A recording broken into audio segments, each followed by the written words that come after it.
Lenta faciai, trapia haluei ai.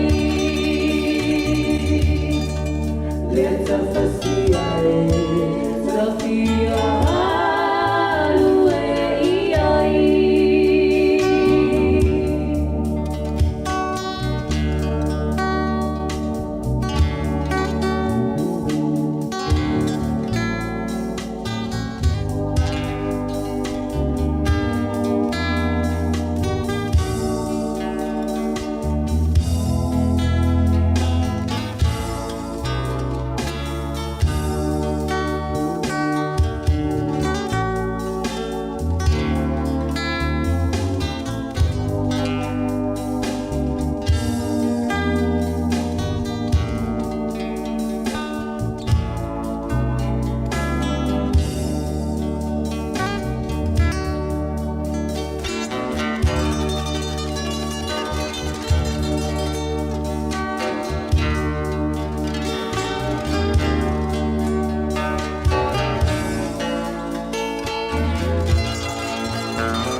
pese mai, sunga ea sau sei e vaanga ai, toko so mau fia fia ai, pai mani e awale so ona pai. Tamasiki tonga wei mai, whakatau pasi pea ke pilo takai, lue ki loto te ki whai mahosino, whakatonu ki o whasi manako. Tahine tonga tau o lunga mai, whakateki peke hao tai, pola haka peke mali mai. O te whiwhia e whatalofa i a te oe mawhua lofa fo i le nei tai au fau o le asto na i wa tātou wheiroa i ai. Aso sfumar whao le māsino se te malua whelua se furu. Ia wha malulu atu lei titi i oe. Langa sa kau whakari i o mea ai pua ama. Ma le toa na i mai tua. Ia lela ua taunu o mai malmanuia. Ia ua whapena fo i ka kou ngi kai au. Ia ua e au sange le a inginga nei. La le na e tau fo no su lunga i le tala loa. Ia, fai mai se to na i a wā i le whapusa masua vai mo le aso a tai au. Ai o lea, o le nganga fia ma le whaanga e tia, e le whai ti tia le nā. Ona o le anga le lei o le tapa au sili le langi. O te mai lo soifua, mo lo nei ola. I le nei tai au fau o le aso wha popo i lo soifua ma le malosi o au ona nei, le a tau o savea. Pesta ia fa pena foi le sunga lauli Isaac Paunga. Ia le fa waka ko koe whilo i le nei tai hau. Ia awa lavalangi ia fo i fai mai waki ngau, maka maki ngau, kalinga le whaalongolongo mai. O wale mea le na tau mana o ia. Se o le weekend. O tātou tali ye lava ma whaasoa i pia. Ai o le nganga fifia. O ava noa e mawhai ei o na tātou whilo i mamamoli atu. Le au nanga ma le tautua e o atu i mauta malawa o lungo le awala i te tonu o le taavale o lau ofisa o lau ngā luenga po whea lava i te hanga i ai e whapena o na tuli pūpea oe au pūpea e le polo kalame ia whapena fo e tuli au pū mai le tātou polo kalame alo la le soifua mnuia le langi matafi i le nei tai au a momoero mnuia le ala whai male ma lei fua mai whanunga le lei o le tātou o tinu. Pa ia whaata wha, awa le tā whatolu, pa ia mamamalu wha le malo, pa ia fo i mamamalu wha le atinu, ia ai na tua lava le tuu ia te utou le au whaingarunga te tofia le atua i whata whaita uranga e fia. Ia ta lolo la pa ia i sāma whainga le aveo le atinu, nu watu whatingi o tau sala i le whatu ai ngā tausi. Atu mua mo pule e i tu au mala taua a inga i le tai ma le vaa o fonti. Tai le tua, ia, wana, whaia mea silisili mo oe mau i le neifo i tai au. Au lea ua to e 5 minute tala i tu lai tasi. A lea la ua mo fo i malewa noa. Tātou te wsota i atuai i le tātou pa anga to tino o le whale ta vale ia male au nanga le Henderson Cars. Leu whatasi mai le tua fine ia ati, fai ba fonga tau mori, ia o le ali pule, muli anga tele shusing, ia wha perfo i le au whainga ruenga, i le nei tai au. Henderson Cars, whatalo whatu ati, malule soifo mruia nei tai au fau? Malo soifo savea. Ko kiki au wafea kua ngei, au whape, ngau ke la kua ngei, i unofo i lava, ma whai ma story ma ati, a le, e whaatalitali atu i le sunga lauli. E ui o lea, whaatai le tua o le wha umo le avno ta te whaaso ai. O a mai le, nei tai au ma le amatalia fo i o ngā ruenga. Ia, savea, seli mo te i le maso whaleta avale te mine. Ia, matua whaatumu lia, la vale malo la sunu u te mine o le e whanga solo le ia lato tusi apalai po application i le seminei. Ia, o le, o na isi whaio a inga o le o mai e piki a lato sa avali. Ia, ma na isi whaio o a inga sa malanga mai a neta au me la lo i Palmerston North ma Hastings. Madi. Ia, o le ala o whaatumulia lava I le whauta awale le te minei. Malo. Ai whawhisai o le mawasina awa noa e whai e le tā polkalami. Ia whaafatai fo, mo le teimi e whaavanoa mai wau te loa, pisi sa ui mai nā, whawai atu. I le ngata le telo ta vale le loto a o tangata foi, o lai paka I whawholoro wingo, o lai anga I atu I tono o le tātou ofisa. Ia sa o le. Ioi, e tā o isi mau mea uma lava e tā ua lava o tā telefoni ma le tuatusi ina ia lausi la fia ma whaamna tupea I le atu nuu ia le nofuanga tau te iai. Ia. Pamanaso to pele malo na tunu ule maso tua susi pe ole to tele na ole malo na tunu ule fa pe ona nga solo mai le aso nei ya pe o nisi le sili le maso tua susi ya ole tasi ba fai I Kevin just drive papa toi le maso tua susi le na ya o nisi fo yo o le malo na tunu ule fa pe ona mafai ona malanga mai I le officer Ia e whasota I mele mato Henderson Cars, I le mato messenger I lunga le online. Ia whaatase mele mato numero telefoni o le oval se lau. Titu tasi, mele oval se lau tolso tasi. Malo, whaafatai.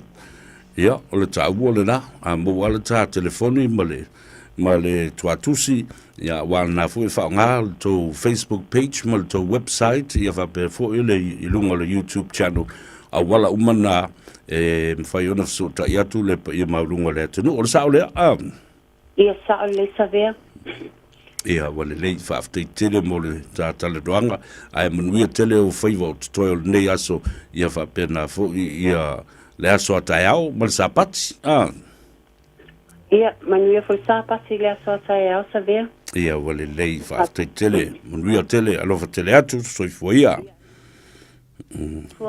Ia whaase fua. Ia le nasa Samoa, le tamaitai o ati, ia malana au unanga fo, ima le tautua mai le tātou whale tā vale. O le Henderson Cars e te maua I le tasi iwa wha, se lau iwa sifu ma le wha, Cavendish driver I Papa Toitoe, a le ole na.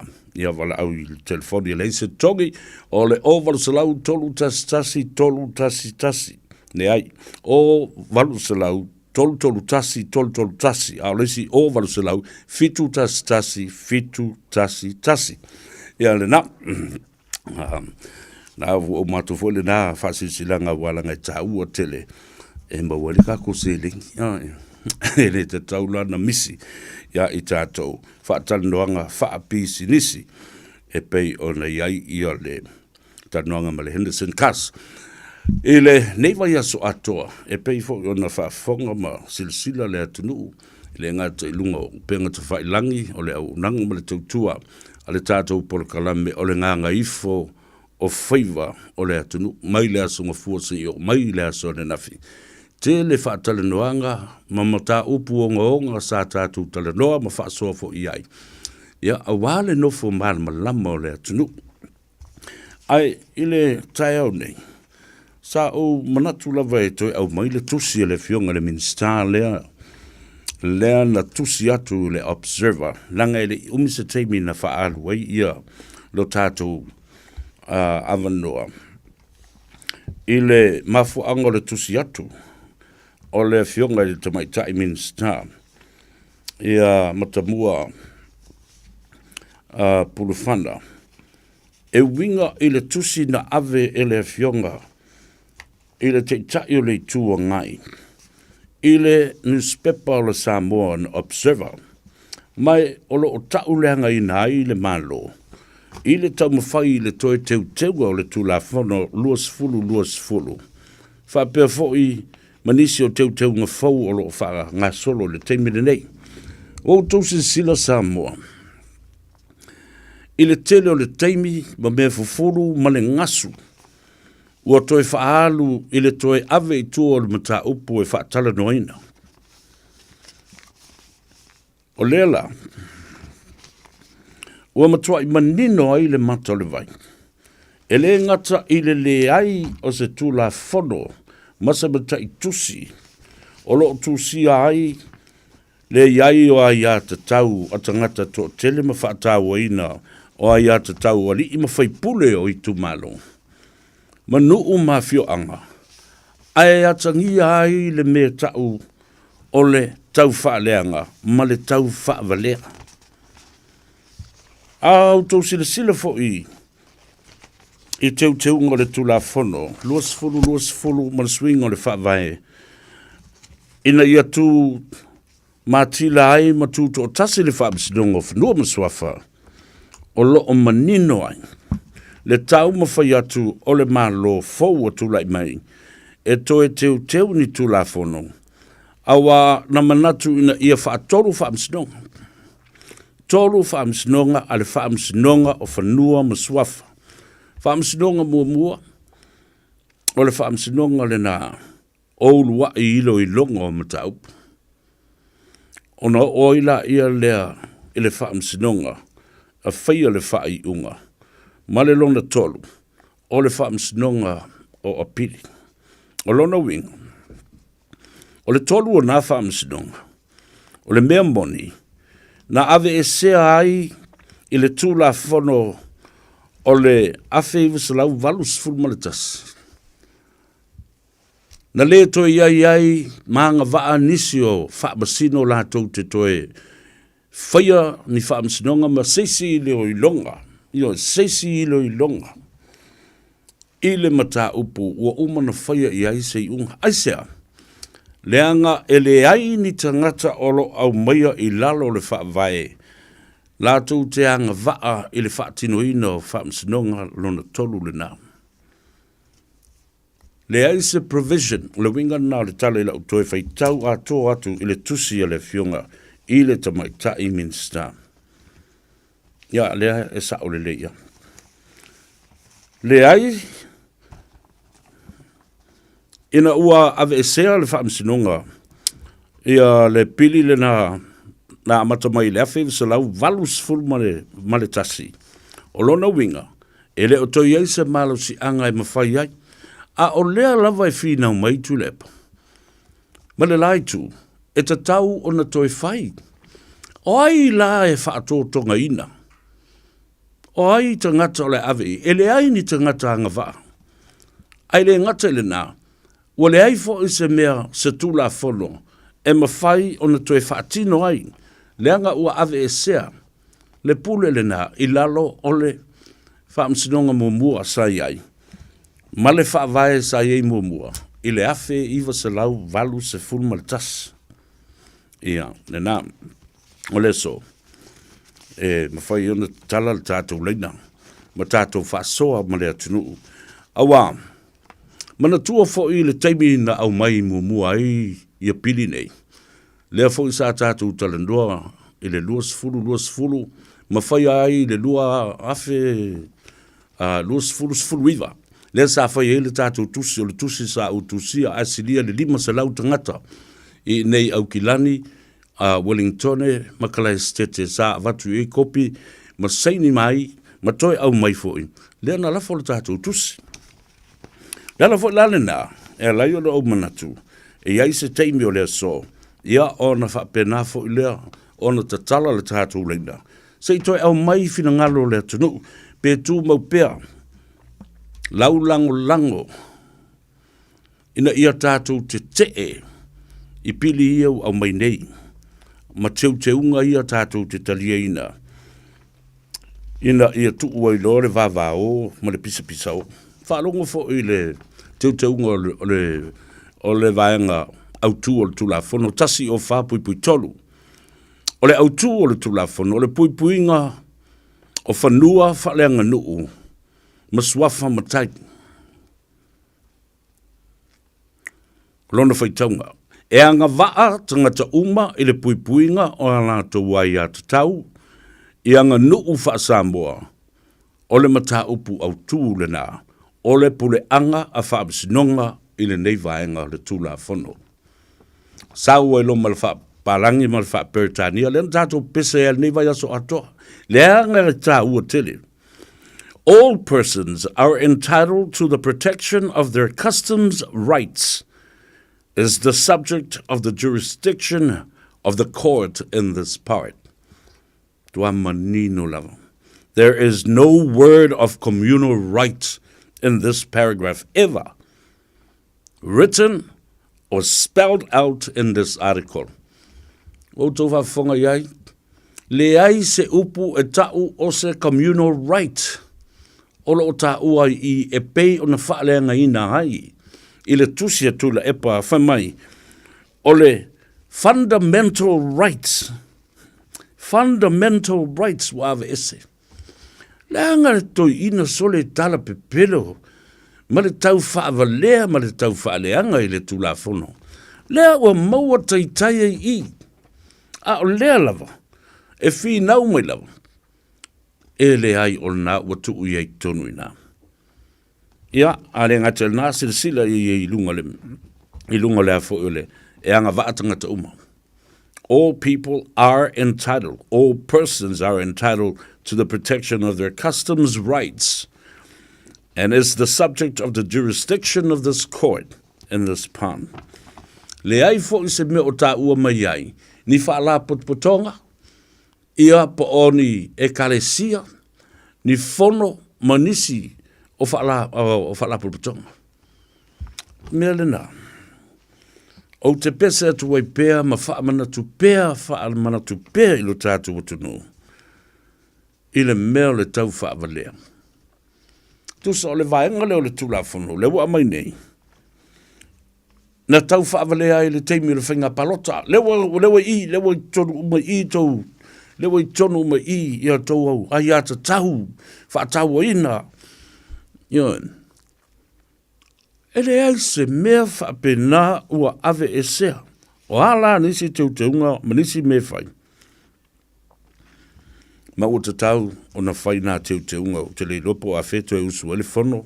Me masalo pe to e usu le whono pe a mai a i o ke topa ele tātou whonotanga telefo lea le chokam lea o lo o fuafua. Mo atu nu e limas fulma le ono.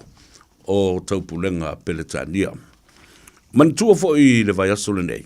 O ana nafi lea na o tau whaafonga mai na le mo mai ini avano o tātou autustala. O na sāwhaia le lātou whono e te ai le mata upu lea, o le pū lea. As a media outlet po se company e malanga atu I whafo. Ai whātutua na I ai. Whatutua na I ai lea I a te tau, male ngā luenga, male tautua, a o tātou lava tangata e whaia le ngā luenga. O le tustala ma le whaasala. Le sola, I le tau le tu lai wha, o le a whatasi mai ai se tasi fōi, o tino matua, ma o ia fōi o le pule o le tātou au nanga, ma le media o le talamua media. Sa vea fo'i ma Palestine o le tātou asosi o le JAWS po le Journalist Association of Western Samoa. Le fionga ia whamui nā a pulu Lance Polu. Ia, se I tātou tala fo'i le tūlanga walai o na whaatauanga vale I lātou o lo te I whono I tāpenanga ma le komiti whaafoe. O le whaasalawina o tala ma mea uma. A wā le whono lea o le ausuia I lo tātou o tunu. I se teimi o le masino o topa. O la tātou wō. Oi, le tangata lewa la au mai le. Tātou vai ia. Na, le tātou vai o lua tasi lua iwa wha, fitu iwa, lua fitu. O lua tasi lua iwa wha, fitu iwa, lua fitu. O le nā o taunu atua tātou oka, ma tātou kiriwa, ia tātou maketi e wha. O le sfulma le tolu Lappington Road, I le mauta o le fionga le saoli, I atuala ta wā tau pa utino, ma le whaletua ia peka. Sfulma le tolu Lappington Road, I Otara. Whaafte atu tuala ma le whaletua ia peka, ma lai ngari, vanga fo'i o le mauta, ia e whaatino ai, ia maanga I masua tu, ia le malu le tunu. Sfultolu Lappington Road I Nai Otara.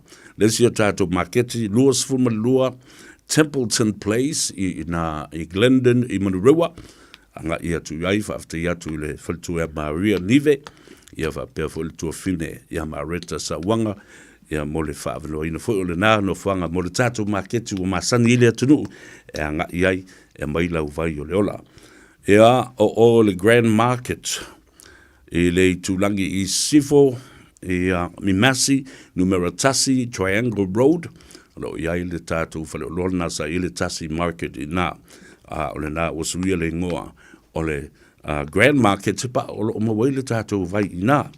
Ia o na tau walunga mai lea, I le tātou market, o le tasi market, I le o ngā tonunga le mū. O le taulanga whatau I mangele, lo iai le whaasina I ato le foa, Reverend Larry Tupa I le vea, ia va pe foi le uso ia fa o tane Peter Silva ia ma Auntie Fiona o lo lato nga lue la mo le vai le ola mana tu foi vai fa natura mo le toto maulunga o le sela fa pe na foi I ngase o le fatu ia fa pe foi o le suka ia ai le ngatele da o le toi fa le leia o totonga onga ma le taua o le ate ia ma le fatunga damaged liver and kidneys, it is very useful for that. Ia ma le ngata whanana, o le kama whanero le ngungu, wa makua I, ki aka kou nusa ongo ponaivi, tuli tu lima, tapu vai, le umanawa, ia o le ngāna na, o le vai whaare nā tūra le rea, ia mese lava le tōtu maulunga. Mana o lava lau te watu mole atu ia se vai ia te o ia never lau mai la ia lea o lua tasi lua iwa wha fitu iwa lua fitu e o tu lava le ia tau sa vea whaatalo whailau au whai makakala ia ma wako malau vai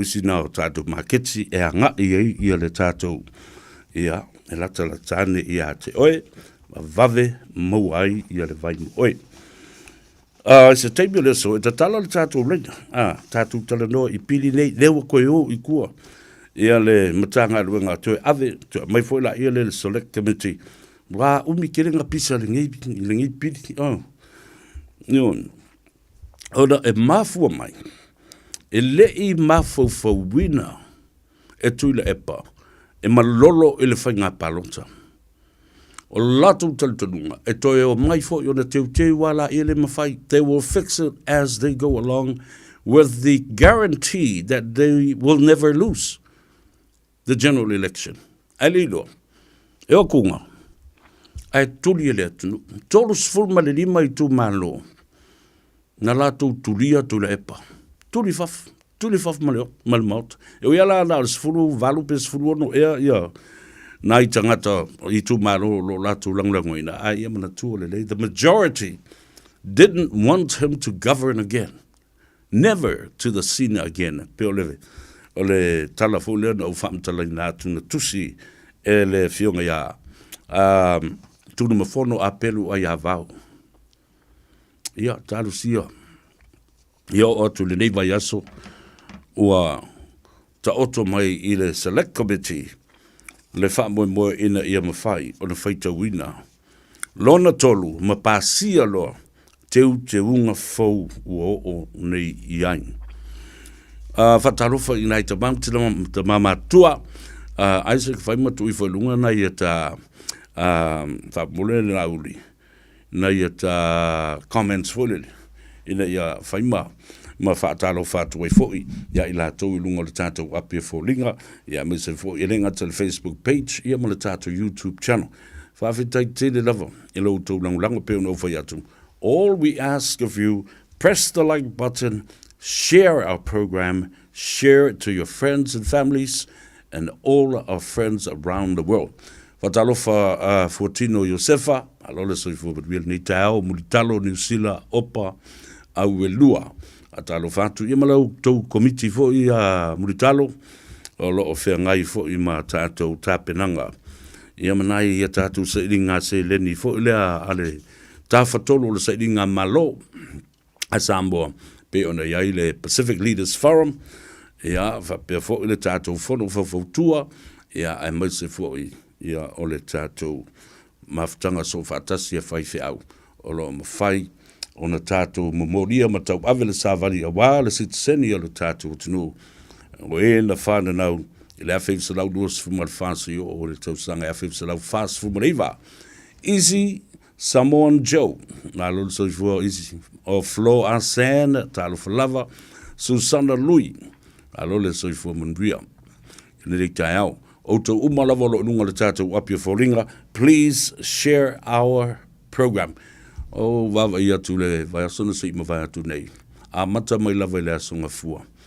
fia se fulu afe i la tau e mai moa ia ma la tau whaafeteia fo ile iei o teimi whaapopo o le nganga ifo faiva i le manava o ngā ruenga o kisa solo fai ma le si tu atu lai o le alalau papa whatalufa lava ia te oe kisa ia ma sio fo i ainga i le nei tai au e wha mai kimanga i oro ofu sa vea whaku i ore ofu ngasu e whawhawhingi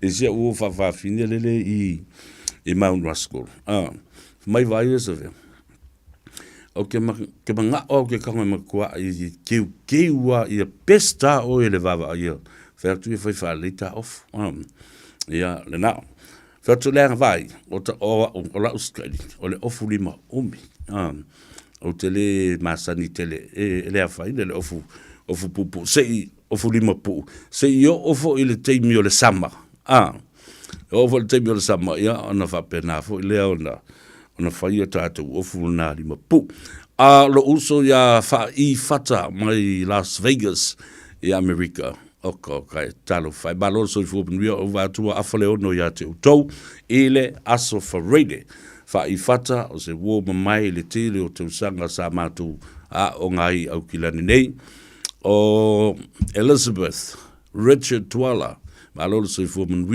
lena taula papa mai pori rua ia fa pe fo ia peweli talo fa peweli ala tasi lo so fu ben o sia wo ngo ya Sam Leana mātou whailoa i le poa na po e mana vātu. Ai whātu mai lau tā vale a le tangata. Ia a oso tui whawhai o so mai. Whapea o eo se sira wari, fole lau fiu la vale leo ke kawhikia, ko la ko pukelu. Ai oso mai, fusi au mai, se tālofa sa vea, le ato o Sam, o whawhasa e, mai sa unufo nofo lava i lalo i, mau whalongo longo le porkarabe. Ia, mau whaatalitali i le teimi e te mana vai se i o whaatalofa i te oe, ma fusi atu i te oe, whaatalofa i leusa. Ia, whaafitai, ia, o mea ta ua le nā, whaafitai a te utou, ta māmtina mātutua, o uso matua whaafine, o wōma au mea mai, o ta ngata o lea te nuu tātou te le māsani, ma whailo ai. Ia, a o lo o tau te talo mai. Ia, ma whea ai le nei au nanga, le atau sa vea, le sunga lauli, ia, whapea foi le to o tele o le au whainga rupenga nei. Mai lava i le asunga fuasa i o le aso sa. Ia, whaaftai tele ta mamti na matua i lau tu tālu sanga.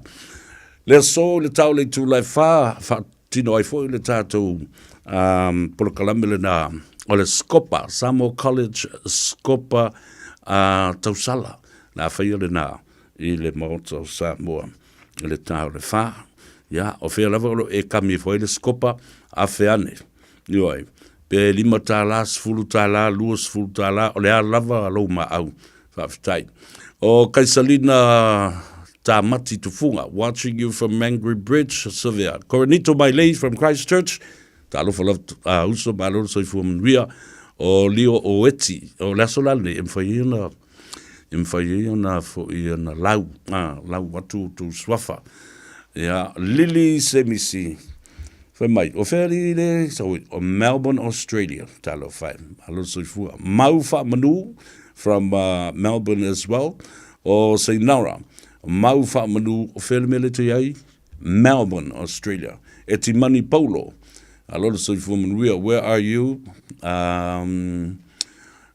Ele o ta ua mai ia po filme ila o kamalea o Tuika Tawanu ia alo so fomanuia from Setanga American Samoa alo o le sunga ya mani sa mani alo so fomanuia ele nei tai au pedo o fa tu la son nafi sa ia ile so ta inga tu ile ofiso le fionga le Palestine o le senate mo le mauta mawurunga o le whainga malo tuina mamanua, le fionga ia tua olo maneia, le fionga le presidente tua olo maneia fruen.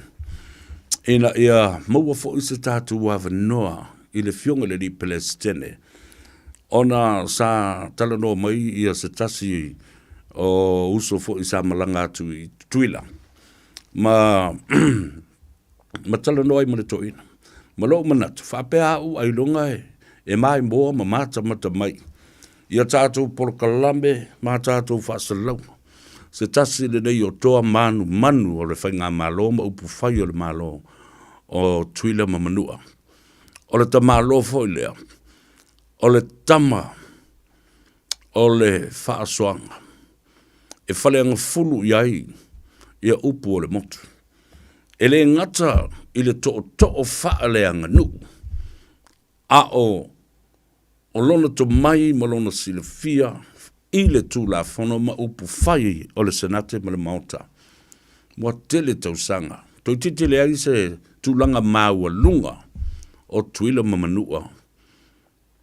E le ngata i le malo, ia e whapena foi, i tono le maota whono ma le palamene. Ia, whaafatai foi le neita bali, o lo o a whea ai, ia mai mo ma mata mai. Ia tātou whaasonga, ia e mese foi le nei au nanga ma le neita utua. Le alala nānala, iona o maua le telefone, ma wala uotu loa i le tuuai le whailau tusi. O le a maua ai se ava noa le vas fau. Wa, o le si mea sidi ona tau. O tātou te iloa i fo i fina ngalo o tangata Samoa. Lea olo ono nofo le territory, po lo nofo i tuila mamanua.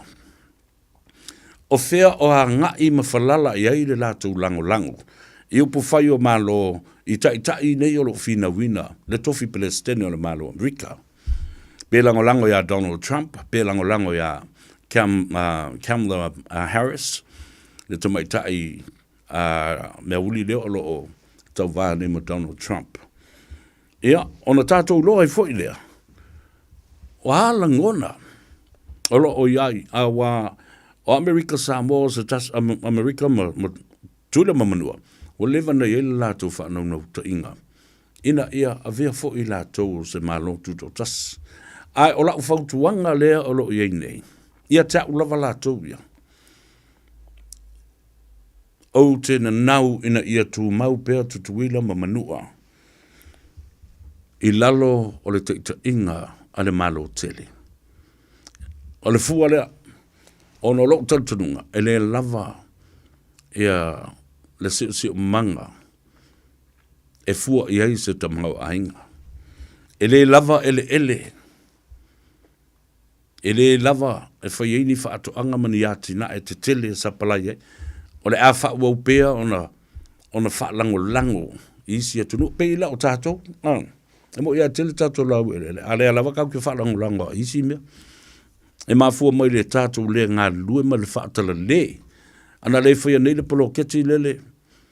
O le tasi le miliona. E le tau whai langa tangata e tau mwhai e toe. Le langa le vau. Whae e le tai. Ai i loo nau ta inga le nā mo tutuile manua. E lai titi ele.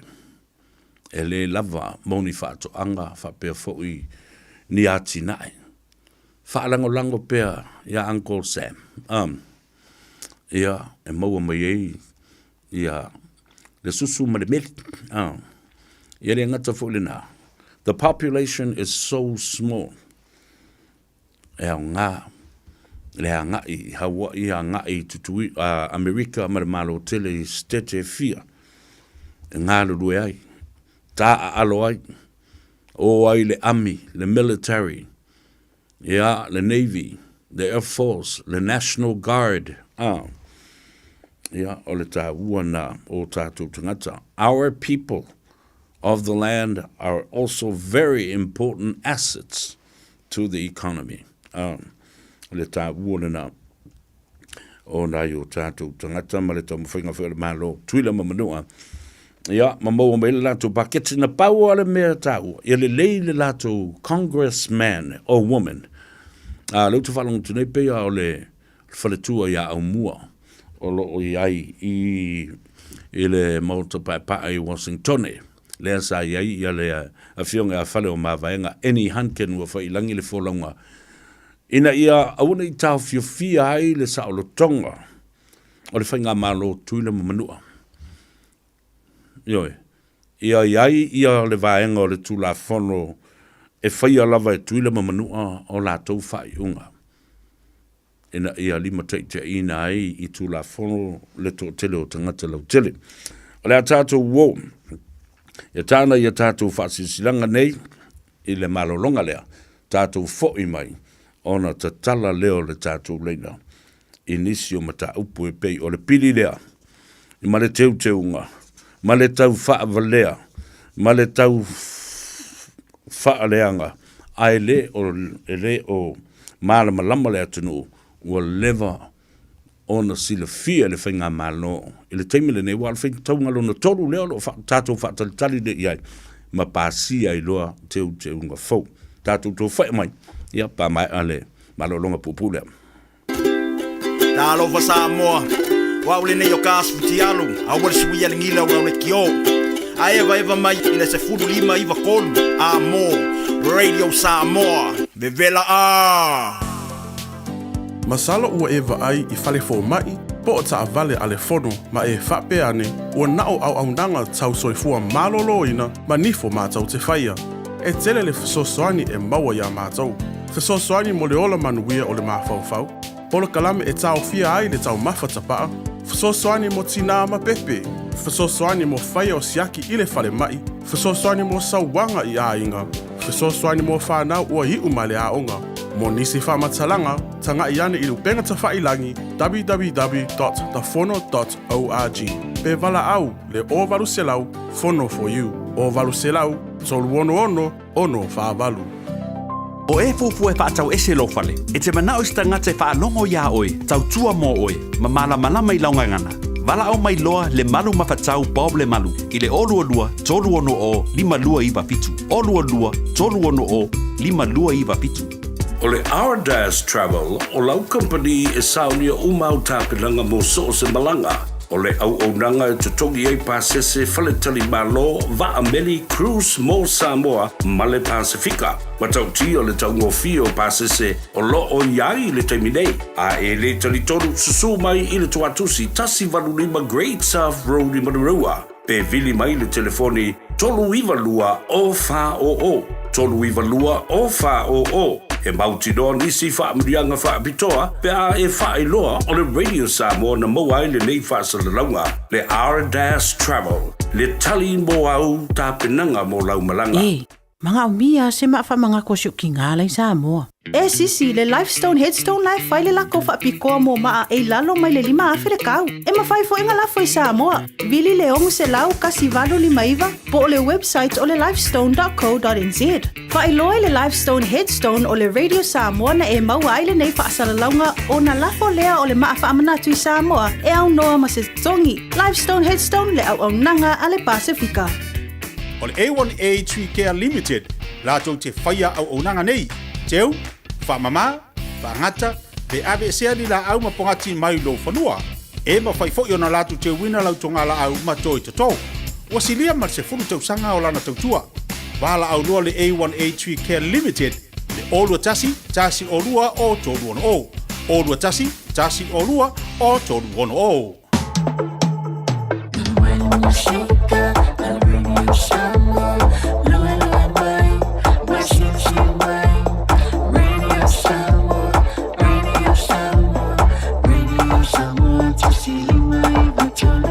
Radio Samoa.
Ia, toi whatalo whātu fo ia te oe le nei vaenga o le au ranga bale tautua o le Tanoa Ava e te maua i le sao. Ia wai. Ia, le a tau savea, ia whapea fo le sunga lauli Isaac i le nei a sotonai. O le utoi lua sifuma le tolu minute o na tāle o le tu la e lua a e mafuta mai lo le te lenga a tongsia Pio Wilson.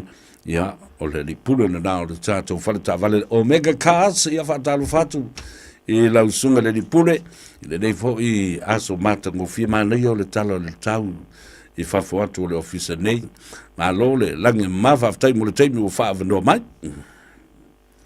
Ia, se fu man bia fo i e malanganga la mal whaaftai, malanganga la whaaluang le whaatalo whaatuai la wapionga le ia taua, ai te nani fo i lau o ba, Ioe, ia wa futa pina ina wa po kalame ale Radio Samoa, wa futa po anga Samoa. Ia te nane po ia le po kalame Tanoa Ava. E mo elme moni man me sa o ali ata wa. Ma die lava. E fiu ai alo e kuri doa lava i me sa sao.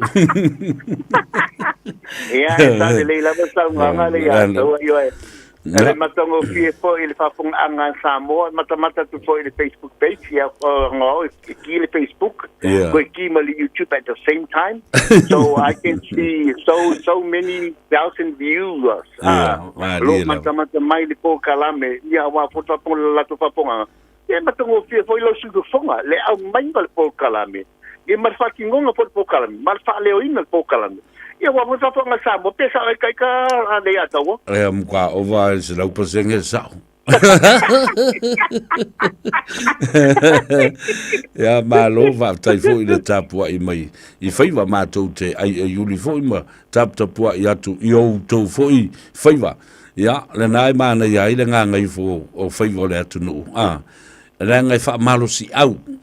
Ia ao o ina ngai fo le la ia wa mato na nga solo fo i e ngoto a o le nga e le tai au e ala usuai ia pe tau fa tu ngata ia e malo le nga lulu e o tau fa songa i nga e o tau feiva i le nei vai aso ato ia le o tato tau mai i si ui ia a tau walunga le sapati le aso a tai au na mai le nei vai aso ia Tarfaita o tu fo ili saunga matongo fiele ya taua io ile abatele lava malfalo le sali le lava saunga le ya taua ya mi se lava por kalame le Tanoa Ava io ole tati fiele temil nei ole por kalame Tanoa Ava one mo lava ngolo me ke kanswa na fa salanga fa business on tulanga le ya taua on to tele mai moa ma sira mai fo i ma fa fo por kalame Tanoa Ava ia wa fo i me tupu ma me ola tupu ma me sali te tau tupu i tato lau whanua i sa mo fa pe tonu hao te wo i fa pe po la langi ato ia le mafo angale tate fie fo i mo ele nei mano le a maua ale nganga la wa fa taile ia tau e fa pe to lau sunga po la wa fionga le ia tau i wa e tal tonu tungsia o le wa sa ele a fo i le ba o mala ale wa taula le sao manu ona le pule lofa man pule fa solo ta tota pa au le langi le nei tula le nei aso i o te ina mala to so i pufa peso mato ia o le o tato felo i manua o mala ai le o mala ali a tawa fa tai moni au o ta ua tu tusa le o tato o ta la ngona i le mta pule wa pe fa no fa ya tu le tele o aso o le soifu o le tangata ma le to pule o le tua e le se poto, le se fo mai, se scientisi, ia pa o se tangata lava, nā te mawhaio na wha moe, ma wha malolo ia te oi le pō. Ai malama le tai au, toi whangu mai o le te mana wanawa. Ia, sa le lava le a taua. Sa le aval sa nganga toi o tulanga whapela toia ia. Halo, whain. Ia, malo, saudoa i le talipoti, ia mai fo i ma le tā telefoni, ma le tuatusi, a ngai o tu ele tātou tunu uri nei aso. Samoa, whaptai tele lama la whapong anga, whaptai putonga ingo to tua la lo mega ka. E whai mau tau misi mai le telefoni a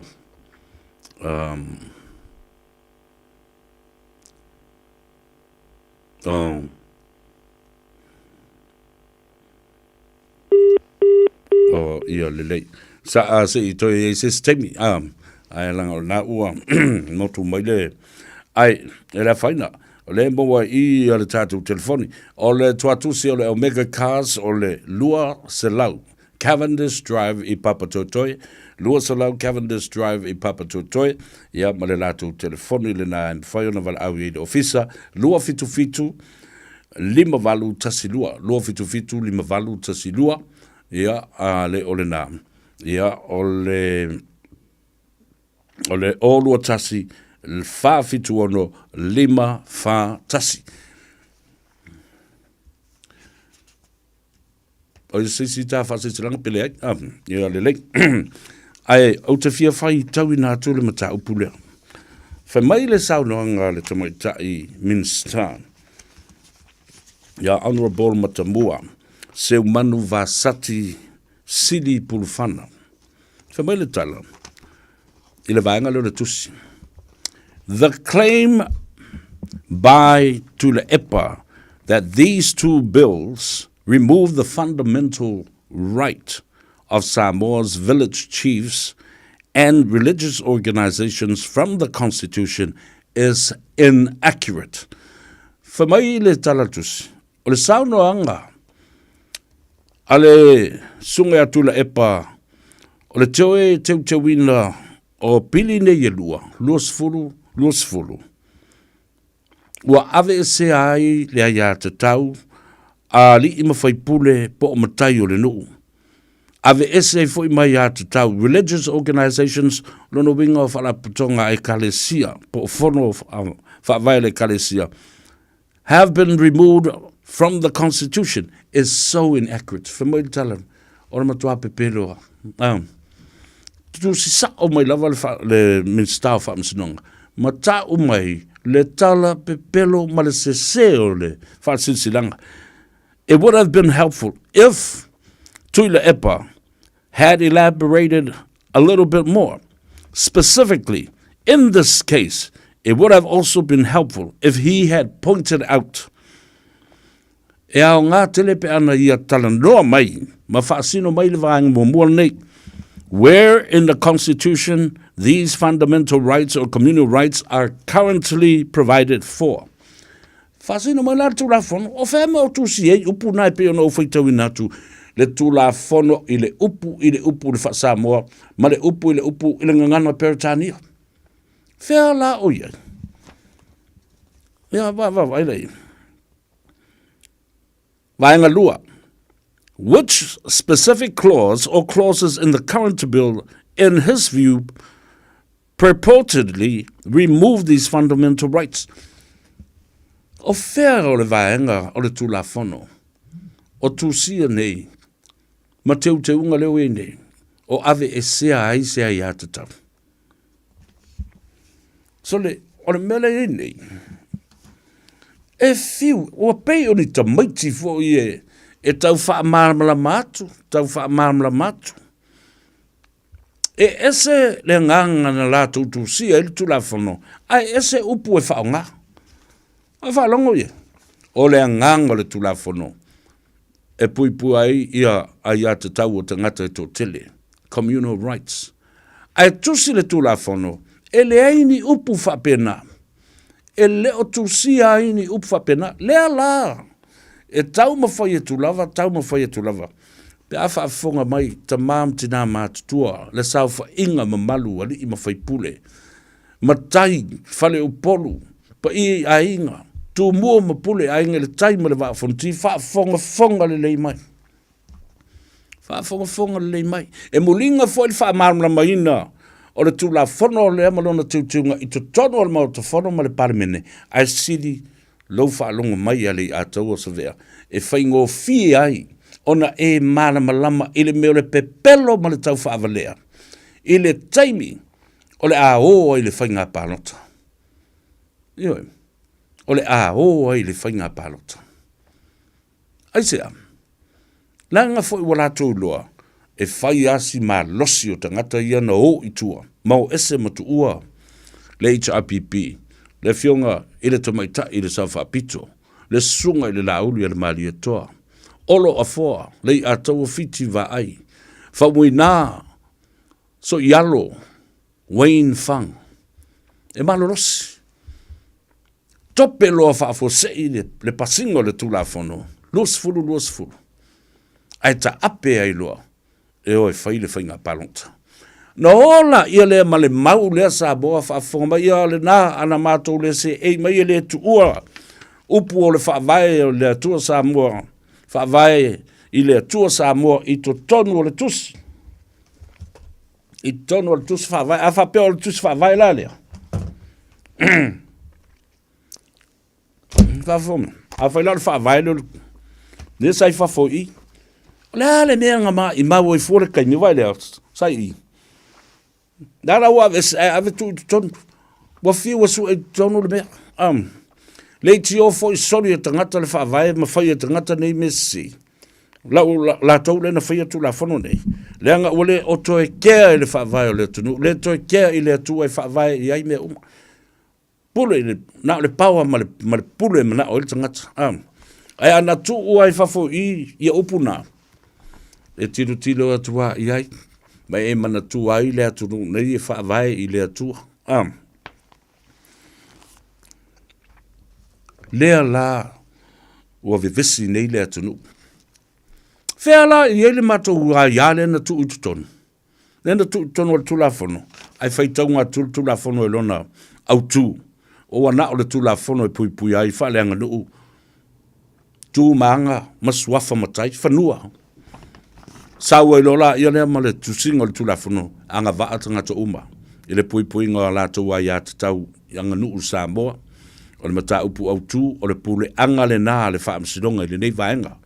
Saudi Peritania, all persons are entitled to the protection of their customs rights, the subject of the jurisdiction of this court in this part. Nothing about communal rights. A olunga i le Samoa, e le o tusi ai foi pulenga, e anga vaa ia pulenga mamalu uma, to otele o to ali mawhai pule. O i tū mālo mawhiu anga. Ia anga wha fōi o tō ai a te tau tō tele.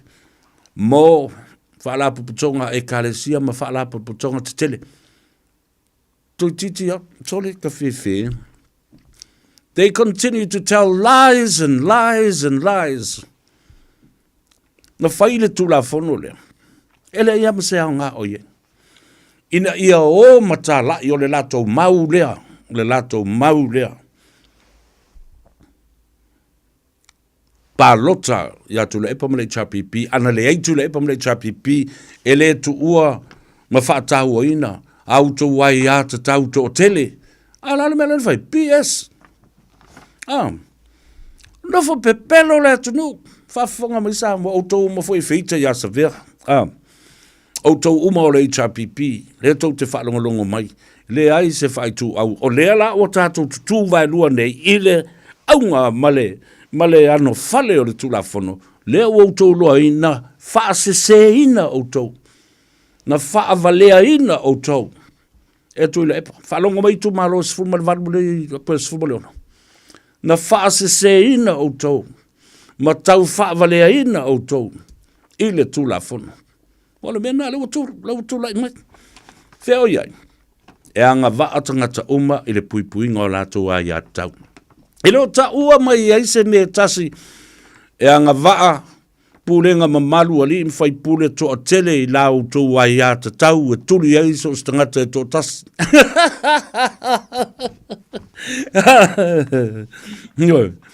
O le pule anga le nā le whaamsinonga. Awa, kosa pe koko kele o kou. Ai le o iaiso kou, o iaiso tō ingo o pulenga mamalu ali mwhai pule i. Le se me o tau mai e kalesia, ia Saudi Peritania, o tau te pesa e umalaso nei, ina ia mana malama le atunu u Samoa. Ia o tau mana malama le lei iai. Na o tau whapeifo le i o tau loto, oi ta whiwhi e so le. Le ala ua manino le whaamitalai nātu i le Tanoa Ava. Nai lo le mea lai pisa o ai, whai pule lai tono le mauta. Ioi. E pisa o whaaliliu me lesi mea, whaaliliu me lesi, ma toso o na matua se ua iara ia leo le mta upu. ma manongi leanga, ma le malama mai, le atunu, e te tau na malama le tula fono. Lea Samoa, a vatu ai ma le nganga whaaloalo. Ma le loto maulalo le whaita wina ole ano fale o le tula fono. A o lea he whina o moitu le epa. I le se ma le pepelo le mea na lato whaia. All persons are entitled to the protection of their customs rights. Nothing in this bill or this paragraph or this article which says or mention the word communal rights of village high chiefs. Nothing. Nothing at all. Tusa le ma le mea lea, na mai le tusi le. Le tusi le a fo le fionga le minsta whaamsalunga. What he meant by these fundamental rights, but presumably he means communal rights. But nothing of communal rights is ever mentioned. Ele o maya ele fa Samoa. Ali le ia tatau to tele o to ali in foi pule. Le o mai foi ile fa Peritania. Le mata upu fa pe mai. The fundamental rights, communal rights for you high chiefs of any village. Get it right? Yeah, I don't have to tamale. We malama mai la mila. Tu sape o le chapipi pe te au ya tu le pale fa fonga le mai. Ile pepelo le tu sianga o tu la fono. Ma le fa maoni leo o avatu yo luma le tai au le nei. Ai ese ale bea lai fa winga ma vevesi e tono le mauta. Sa o wina fo il tu la fono le atou se vea. Ma le faitaunga ma le fa winga ino le tu la fono.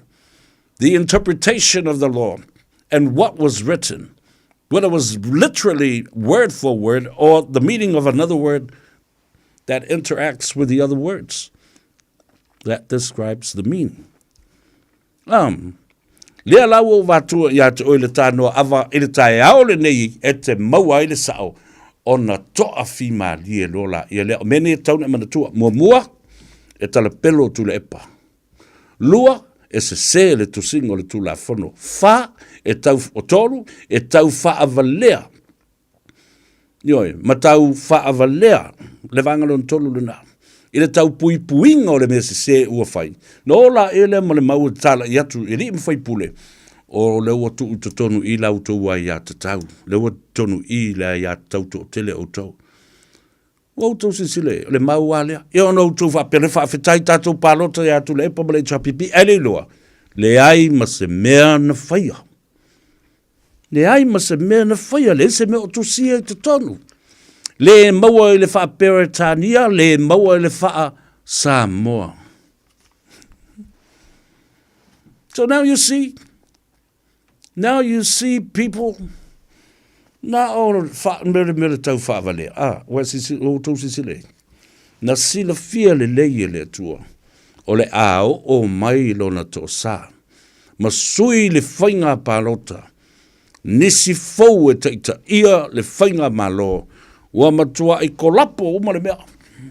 O tau se sila iai. E o ai le whaarapu patonga la kapisa mo e siri na lo whaila tanu. Aia, kalapa fo. Corrupted. Ne kan ko inga mātou. Whato lele ngangol me mea corrupt. Even. O saude nu pi wha, corrupt. O lei longa se mea. Le no fai atu. Na wha ngā ioi whaatasi le tua me uma. I lona fina ngalo. Ma lona taimi e sui ai le whai ngā malo. He has had enough.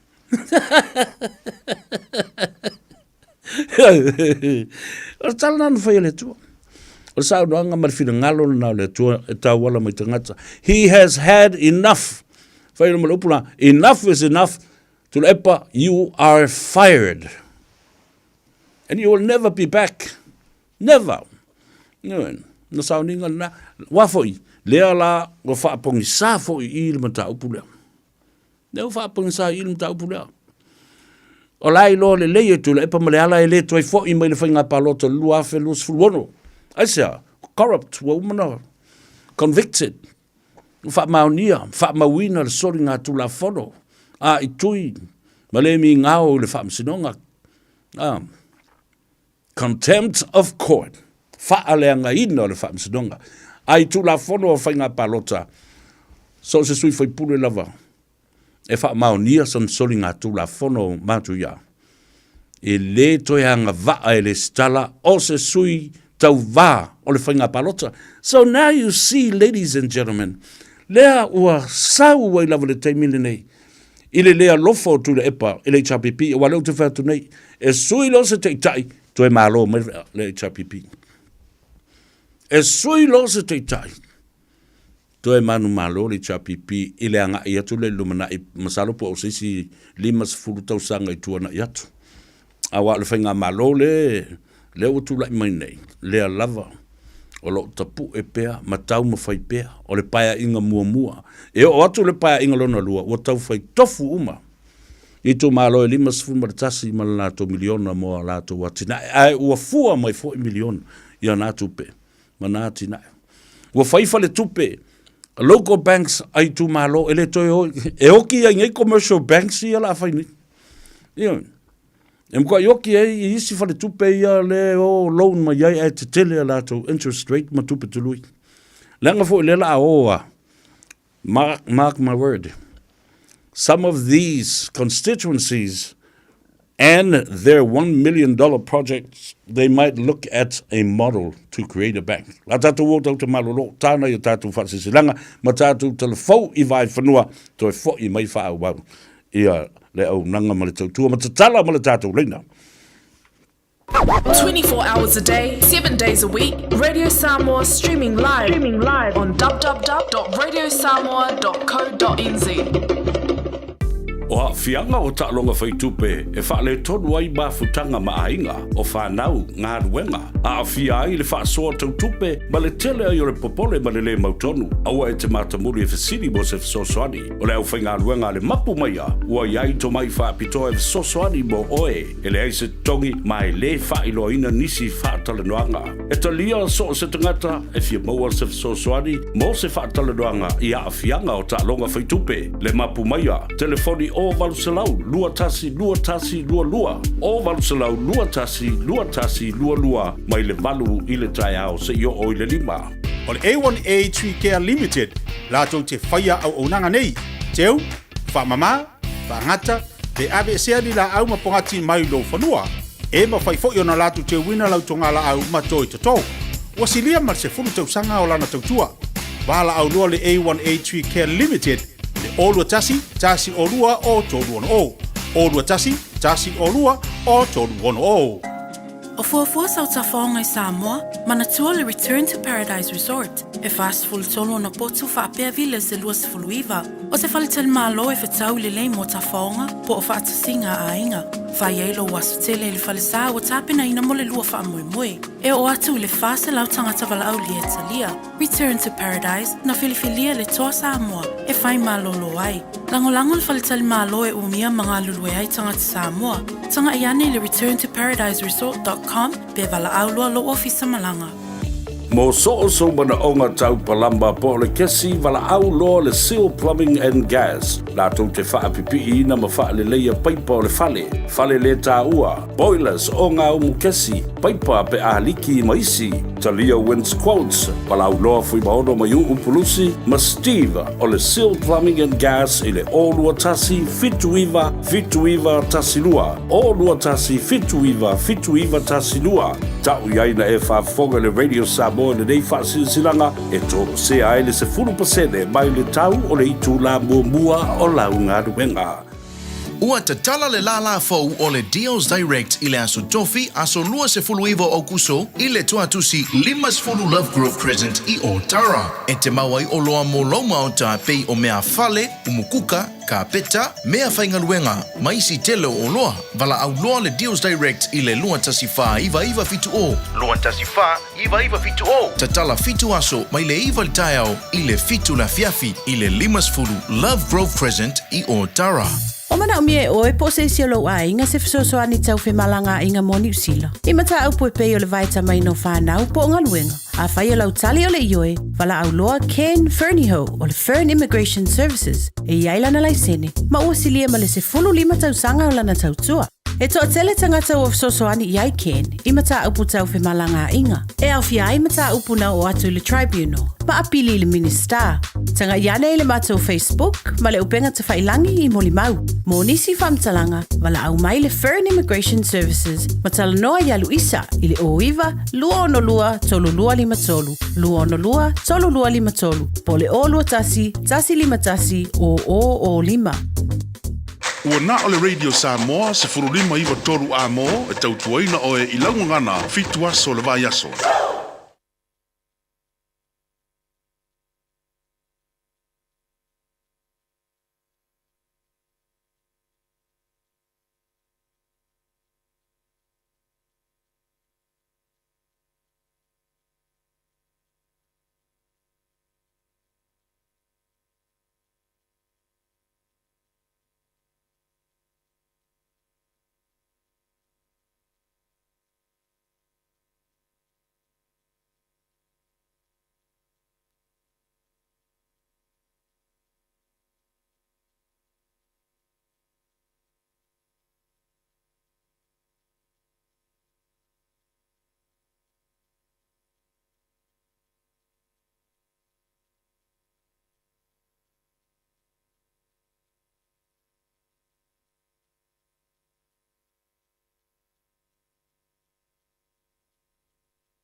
In this update, the UK Prime Minister says he and Joe Biden have come to a strong position after discussing the war in Ukraine today. The pair met at the White House at the US President's invitation. Of interest was whether they would allow Ukraine to use long-range weapons in Russia. But Sir Keir Starmer says this wasn't the only item on the agenda. We had a wide-ranging discussion about strategy in Ukraine, of course, in the Middle East and other parts of the world. It's been revealed former National Minister Anthony Ozzy Malcolm was being investigated over historical child sexual abuse. Malcolm died aged 83 on Thursday in Whangarei after a short illness. But Stuff has revealed police are investigating complaints of child sex abuse as far back as the 1980s. The complainants were boys aged under 16 at the time. It's understood the investigation was launched as a result of matters raised during the Royal Commission into Inquiry into Abuse in Care. The start of spring has brought more snowfall road warnings for drivers in the South Island. All of the main roads are affected, including Porters, Haast and Milford. Met Services' Claire O'Connor says we may see more of these warnings in the coming weeks. Combinations of these stronger, moist westerlies meeting the cold southerly air, and that can produce a lot of snow, especially over that central South Island area. Police are seeking sightings of a man they say could have been the last to see a homicide victim alive in Dargaville. Joanna Sione Lauaki was found dead early last month. Jacob Jones has more. The man's a Caucasian in his late 30s, 189 centimetres tall with green eyes, a beard and sandy-coloured hair. He also had 2 white pig hunting dogs with him. Police want to hear from anyone who saw the man in the Baileys or Omamare Beach area on August 1st or 2nd. And that's news. In sport, the Kiwis will be without one of their long-time veterans for the Pacific Rugby League Championships when it starts next month. With Eels playmaker Dylan Brown out with a knee injury and Roosters utility Brandon Smith already out, new head coach Stacey Jones has confirmed they'll be without 31 Test playmaker Kieran Foran too. Kieran Foran is having had ankle surgery yesterday, so he won't be there. An extended squad will be named on the 30th of September, with the first match against the Kangaroos late next month. 4 plays 5 in the opening game of today's NPC rugby triple header. Bay of Plenty meets Taranaki at 2:05pm before North Harbour entertains Manawatu at 4:35pm, and Waikato and Hawke's Bay square off in the evening game. That's sport. I'm Sandy Hodge.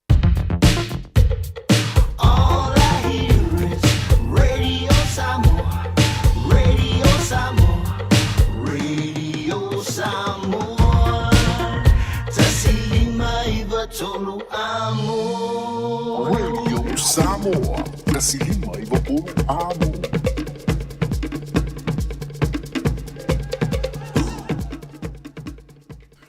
Toi whatalofa ia te oe, le nei fwoi vaenga o le tautua al siu fongo Samoa, le Radio Samoa, sifulima iwa tolu amo i au kilani. Le ia tau wasavea, ia, ma le sunga i lauli Isaac. Ia, a wā fau le tātou por kalambe o le Tanoa Ava o le ua o wa ia tu o se fulu minute o te aile tu la lua.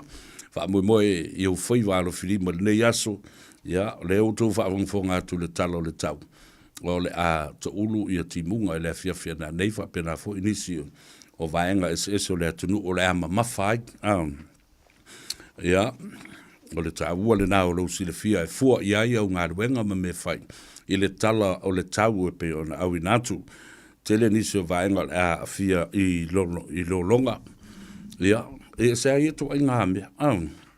Wa tātou tū la lata i le whai ungo le tau tutongo. Tātou se ea tuai i le tau mawhanawhana. A o lea lava o lo whea ngai i tātou. Ma whawhita uli, ma whingatā o le tala o le tau o lo winga. Tātou te matua i tali tonu ai. I suinga wai ai nei. Climate change ona o whainga tātou. Whaaleanga e tātou, le tātou pāneta. E mafua mai. Ia, ona o le tele, o le sunuina. Ia, o le swau ia whapena, fo le koale ma mea whapena, aia fia i le ozone layer. Ia, ai i lau wawa ai atu i le whinaunga fo i le amal debate i le vāo Donald Trump mai fo i Kamala Harris. Whai mai ia le tala ale to ino Donald Trump. Climate change is a hoax. O le climate change o se mea pepelo ma se mea se e le sao. O paua o mea whaana nātura la tau ia o le soifuanga nei. Ai te li tonu ia le tapatai o Kamala Harris. Climate change is because of people's actions. Irresponsibility. Yoi, wa tātou tuu le tamau ainga ma tupe ma mea maua wha mua mua. Nai lo o le pui puinga o le sio manga. Iane na. I le tusi lea le te paita i minsta o whamsinonga. E tali atuai i le tusi atu le epamalana tau whaaleanga lo whai nei. Ma le nei atu la fono o lo tu leipea. Whai mai le tala, lua upu te whaatawaina. The letter is woefully inaccurate. Inaccurate. Tasi le na upu. And extremely misleading. O le upu le ta o le inaccurate. E se e pepelo, e le sao, e le moni.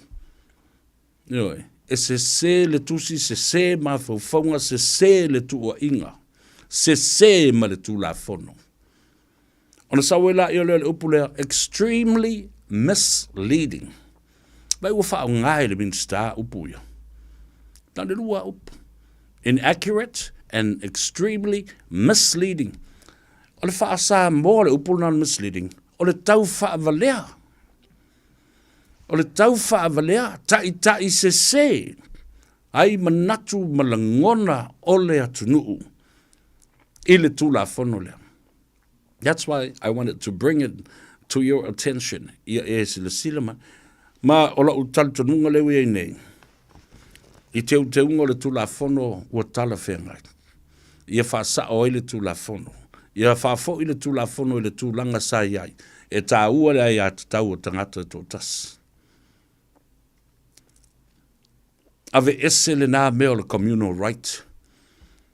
O le ai a tangata tō tele ua lewa na ta oto le ai a tangata tō tele. O e whai tau le tula whono o le Village Whono Act 1990. Le nā lava o lo o iai i te tonu i nā. Ai ia te tau a tangata uma. O e mau mo tō tele. A wā o le whainga lea. O le a pule ai loa male sa wā tangata e tō tele. E au whaatasi. Ina ia whaatea se tangata e tō tasi. Mase a inga e tō tasi. Tingana sa o le a inga. E tō tasi. Ai o le fina ngalo ma le tō whā lea le nuu au whaatasi e whaile mea leanga.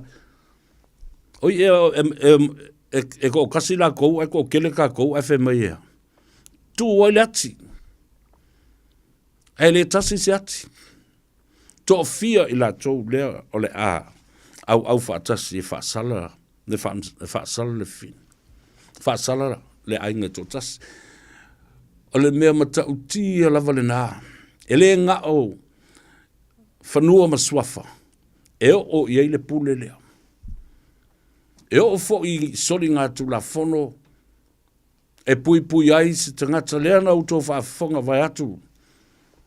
Whaarewhia ma le whaasala whai. Ti o malua manu vai masu o mai lātu uma. I sa le longa.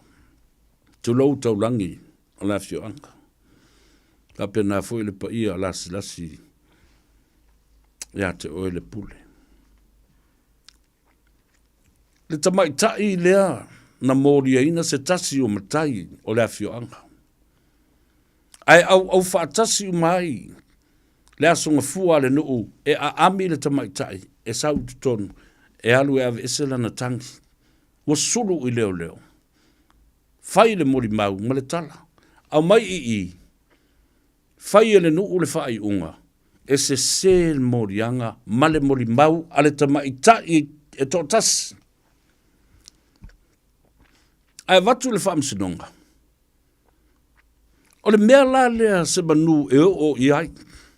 Le pule to a tele lea e ufi fai manungase ai, le matai fai upu tā ua i tutonu ale afio anga. Pui na ia, e le to a tele o matai, ai fai tātai le ala. Va mawhaatua nai. Ile tamai tai e toa tasi na ia sulu i leo ave e ai ma whaila le tangi. Lale i unga le whaamsinonga. Na matuai loa le leia le whaamsino. Le lea mi o tonu le pulenga ma malu ali mwhai pule ilo lātou to o tele wa lātou lo tea ai le mata upu e le te tau na o iai lo lātou malosi ma lātou pulenga. O le pule anga le nā a le whaamsinonga e pei ona au mai e i. Anga vaatanga ta uma le puipuinga o lātou ai a te tau.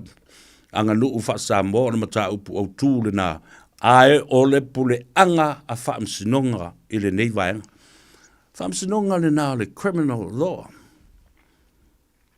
O soli ngā tula whono. Le ana saunoa sao i ele whaamsinsini. Wo ia, ai a te tau o le teine. Ua lo tea e le pulenga mamalu a li inwhai pule o le awhio anga. Ona o le to o telo i lato. Ai ua lato soli e le tula whono. E le o se lato mata upu. Alana e le no whatu. E le na o le puipuinga o ia te tau i whanua masuafa. A o le puipuinga foi o le a ia te tau e tusala masori ngā tula whono ia o whai. Ne ala le nā. Tali tonu mai Samoa. E to o tele whaipule o le HRPP o le a lātou fo'i nei, i le pālota whaalilo. Ma ave le lātou lango i te unga o le tūlafono le nei. To e whaafo'i ai le mamalu lava ia, o ai a te tau, o lai ai a te tau, to o tele, o lai ai a te tau, te to tas, whaataua i na uma, i lalo o le tūlafono. Ia, tātou tālia lupe o maunu. Ai, o le atatala le tātou leina. Ia, awa fo i le whaafonga mai le atunu. I le, la so taltunu. Whaafoi le pili i le mea na iai mua. Ma teu nga fau la ua toi whaatino le teimere nei. Ena ia toi foi le whaamsinonga o whanua masuafa i rona whaavae sa iai. A umala suenga mua. Whaia le whai unga o na avela ia lea. Ile whaamsinonga o tārusanga ilo. Le teimere nei, o le mana nao, ia le HRPP, ia whaisisi whaamsinonga. E lua i ai whaamsinonga ilo o tālusanga. Ai le ai ni te ngata e whaatoto nga ina le au waa o le whaamsinonga le nā. A o le mersa i ei mua, le tūla whono mua, e uma le tālusanga lea. O nā tātou wō lea i le Supreme Court po le High Court. O ina e whai ai malo te ai tālusanga toa ilo. A whai umanino ma malama lau whaafonga mai. O saufina ngalo foi. E ma whai walanga lai ma whai ona whaafonga mai ia le committee whaafoi le po le select committee po le committee whaapitoa whaapalemene lea. E tau wala atuai ia saufina ngalo. Tolu fitu tasi lima iwa tolu. Tolu fitu tasi lima iwa tolu. Vaengalo na lua e tātou te talanoa i ai. E mai e fo se fina ngalo le atunu. Le mata upu e pe ono au avatu le aso le nafi. O lea ua lausi le fia nei. E le board o le Unilaka Pia Samoa. E le itai o na o le tūlanga o le mana malama. O tātou coaches. I le level e te tau. O na whaia o ngai. Masainia la tu konkalate. Ma aoa uina i a tātou au. O le ala utala. Ua tele na tātou pisa o le nei mea. A le la ua liki mai loa. Le mafua anga lea o nisi foi. O mata upu. E a fia ai whaia o ngā ulu. E le ngata i le taito fitu. Ai whaapena foi. I le taito o sfulu malima. Tolu o vaenga e mai eise fina ngalo le tunu. Le li poti, male pili leo wa mai nei tonu e le fionga. I le officer sili, o le whaabsinonga, o le tunu, sunga le pali, taima le langi a file.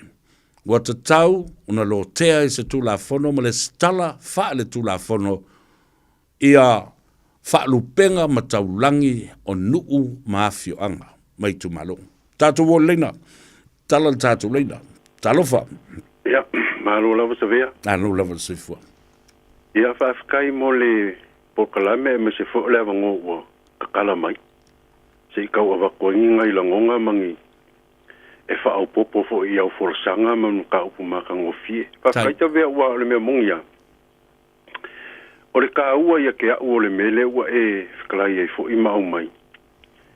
Se o le mea ngei se o le anga ngumoe ma whiala mai le loko ki ngā mai ngā kula whangonga whaavaingi.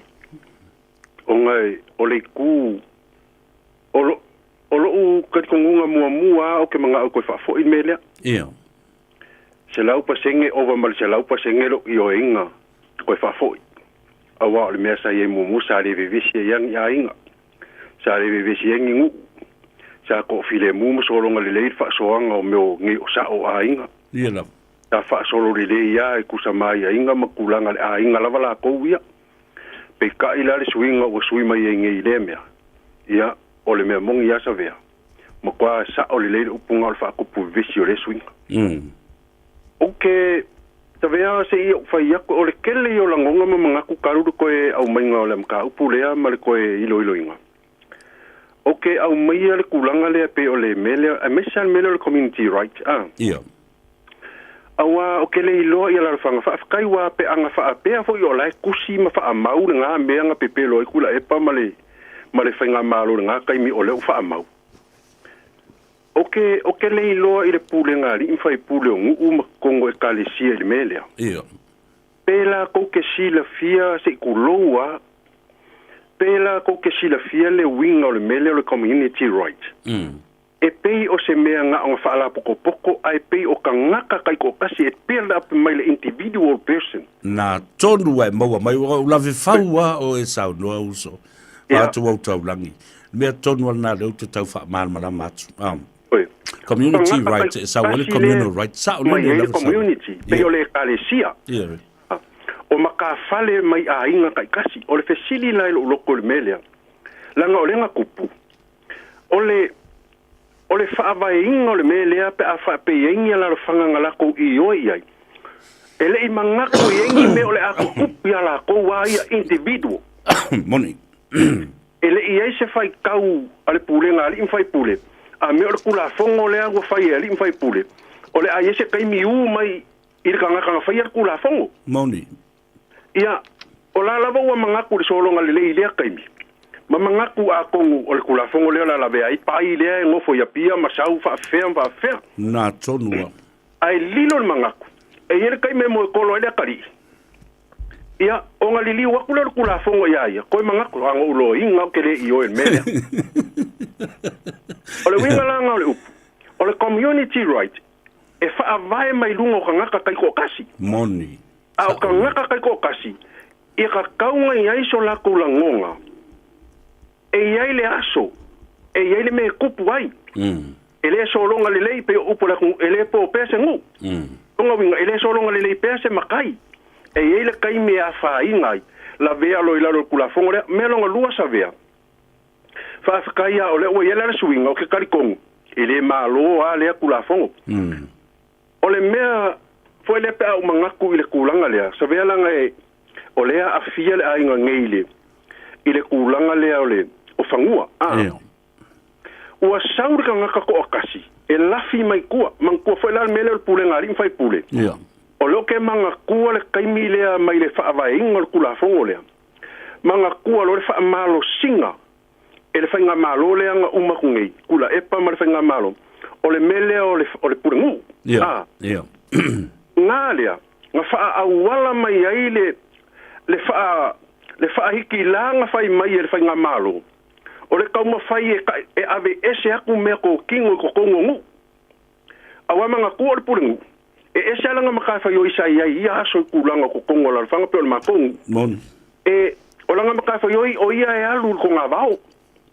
E ngake akia e ale ngu i kulanga o le kua maoka o le ngā kai whale ma kulanga penga. E unga i kaulele a unga i kulanga mpa penga. Ai kalu maina le melea. Se o ke whakua e salfa o nganga le pule ngu o le vahanga lea. Moni. Wa ko i ele pule au ko kongo le ngu. Ai le pule se pule ngu. E nganga ka o le pule ngu. O ia whaia por kalame. O asonga fua le ngu. Ma kulanga uwa penga. Au mai ia se singa ma me whapenga. O aia sala le a kola ngā se singa. Ma me peo le winga ngala upor kua maoka. Pei ma kulanga o whapenga. A o le whaonga angala le whaonga. Pei o inganga au wala mai ai. Pei o le upore whaonga kako. Se o le lafi mai kua le mea lea mio leanga. Ua whaongala, kai a kuai, ma kamu whai e whao kuai, whaongala la kol pule ngu e a mai, e i oe le ngu i le mea a mai al pule ngu, a o le lafi mai ko kongu whainga malo le melea, lea la lau o pengo kalangua kuai, o le a wha inga ngai a inga le whangua. O le whangua lea, o le fōai, a le ngai a inga e whaua e le malu le li, le kalesia, le falsa. A o le mea la ua kupu, wa luaku ka ngaka ko kasi o le sai ko kongo le pale menge. O le ale ka ua se suafa savea. Sa iai foi le kulia. Wa luaku ngaka wa lafi mai kua. Ai fa o ngale kalesia. Fa o ngale fai fe au. E o mai e fa masingo male a inga e onga le melea. Ia awange iai se a ia le a inga le fangua. Ai ngalo ai. le lafi mai kuar ka ngaka le sai kongo pale menge o nga ia la nga le o nga fau nga ia o le fesili e yesa ya se fe au se fangua e yesa ya se fe nga sau ma se fangua ia o kala pe ke nga kasi ale me nga la ko fe au o le aso le pu vai o le ola a lo lo war pa ia la fa nga luenga ia a ua fa nga ele a fo i pa mali isa kula i mai le ia ua fa nga e sauela me le kai me kula fongo le pa nga inga community right ia pela o le kulanga le ia ke aula ia le o mer kai mingi fa fe kai su winga le wa nga ia ile le fenga malo e koi ke wa ma kalea ile su winga nga sui mai kula fongo ia e makua i o ulango inga ai o se mangaku nge ia fia savea e kele la ngonga ai a fa pe fa fonga mai ku malo mangu kai kasi fa mole auange i mangaku se si community right fa pe la ve inga mai ai moni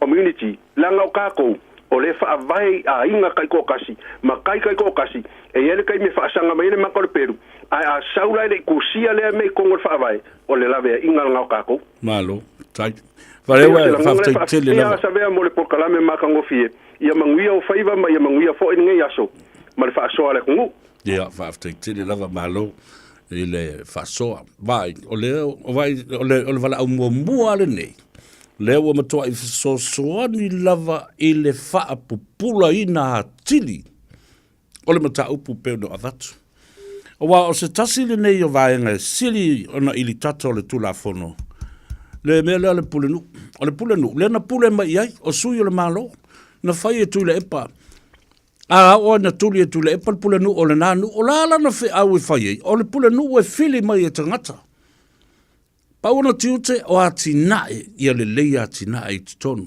vai le loto i fale o le awalu mautama o awalu mautane matamaitai o le au manga o polkalambe fai tonu i o whaatoanga o le ngauino le vau whaeino le tai whapena foi i le wha mamanuina, ma wha mauina.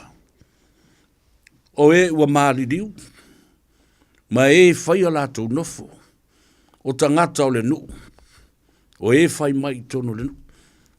Ma isi por kalame le malo, nana tō wha whonga lawa iei. Tele pule nu o nu o mafio anga, e tuli ele malo. Tuli e tuli epa.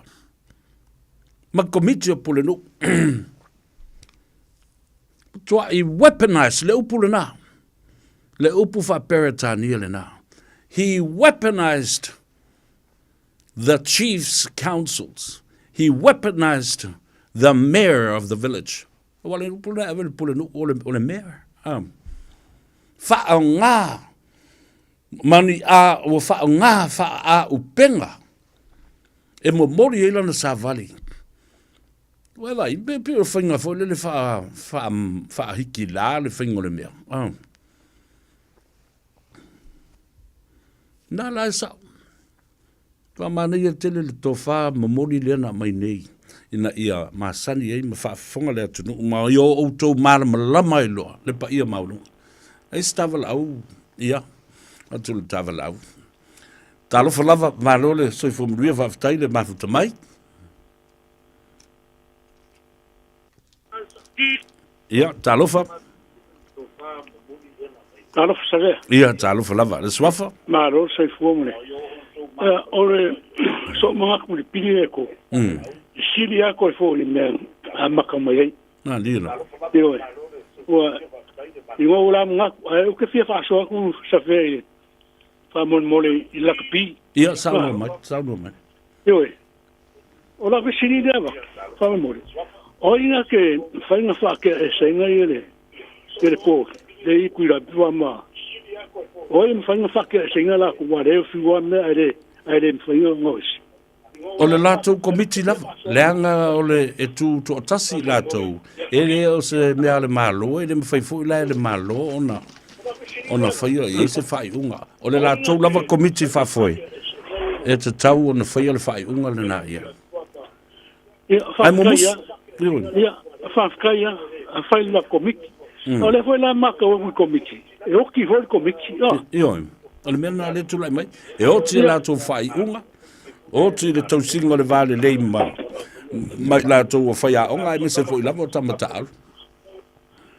Ia, longa winga la, o le laka pia sa momo kua.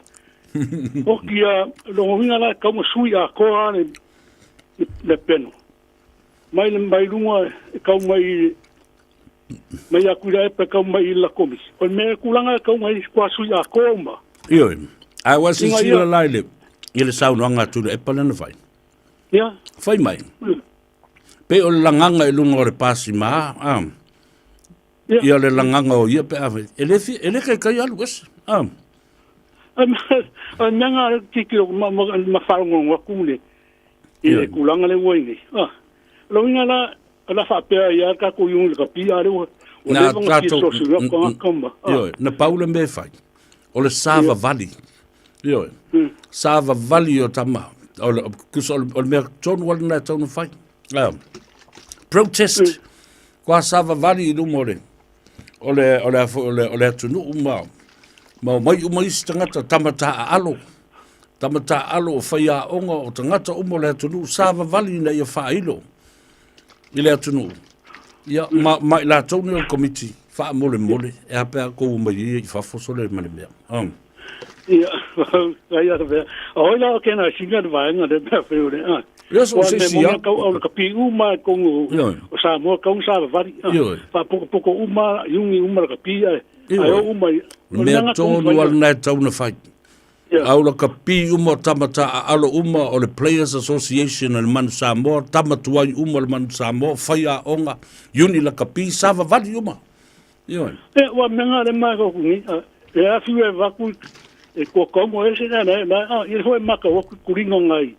O whaia. Kuringo sia singa, whaia onga le ngai, ko kia. E whalongo tuala ia le whale o mawaenga Vincent Pureai.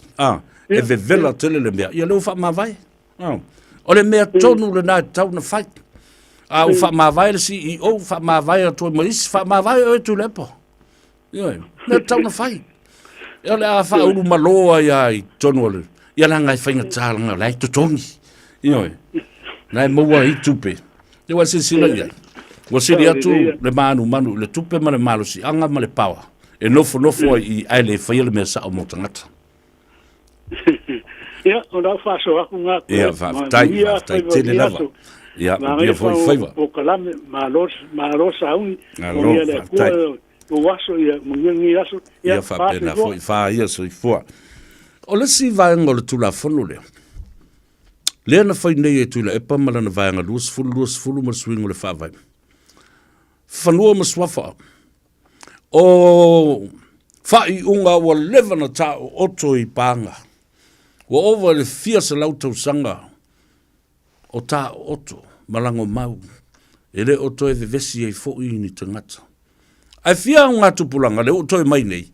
Wa toi la langa i lunga. Tau te ola e eli mai tangata iwa maali liu na lo. Tea ma ta upu nei tau te toi wha masino ma tangata ia.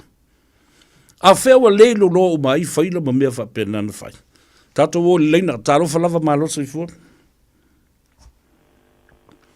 Tarofa.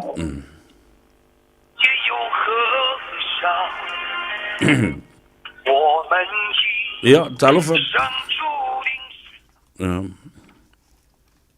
Ia, talofa lava leu ai le maua mai tātou walau. Hello, talofa lava malosa i fua. Ia, malosa i fua ro fiong sala. Savea? Ia, sauno ia. Ia. Ma ia ia vaenga ringa i sau ngoa iangi. I fai ungo whamsingonga wale vau kai fia kausango kalu unga kāmau. Mau maari riu voikanga ka sa whaia. Okele fo me kupu mai kwa ko ngu Samoa e ua kaluanga fa vaile kula fo le luo. Ke me kula e pa mai chau pipi. Kele yo me wole se fa maungi. Yala awar sa awi le ina fa so. Tadi. Ole vai ngor kula fo le wole amanga yere ya kokas. Awa manga yere ya kokeli. Ya peira nga sa ngo ngeide. E whamisingonga ua levanga mai, leo koe la langa i dunga i ngea ngā kupulanga le po le lua ngari kotu. O ngai ke rosa veo ngai ke sila fier meren kupu mai so ma ko afianga i wa. Ia wa o sala ke mikere le du ngolenga. Ta lo fo sala. La fionga mo lo falvato. Ya. O le meo mo kupu. Wa ko ila langa mai e se kasi fo yo o afianga. Ia ele ye ngo forma ko ngure nga kai kwa mau ko kwa nga i le wa ma le vi. Nea laua ma o si mio sa mo ma le lang ya ko re me wo kupu. Ma ko sila ko ye ni mal malama mai ao. Le foi kama ni o maulo ka vi ka kuro ra fionga. I longa mai a malonga mai nga sai ai. Ia o le wa ka ko vai. Wa kongi fa fa mesingo la ko mau i le lava la ko mau malo no si. Na la ko la nga ai ma la ko manga fa malo si le ai ma kauria. O mau longo ma whaka mau nga malanga mi sa vai. Ere yo mai nei sa vai ma mai la ko ele. Le mau le fa mo whaka fa e po le whaka mau. Ere se me fa penga o ye. Ele yo le mangingo ele ka palangi. Pa fo ai. Ka malo a palangi ngoa pirikaki. Ia nga ngofa penga aku. Ia o le vaenga yor kula fongo lenga fai kula pamale chao pipi. O se o mako na fionga lenga mua panga ki ai. Ngonga le mako fangongo. O mako wainga mauku mea uma fakoanga ma nga aku a lalo le ai ma se upu ma se nganga le mako nga ono ale fua.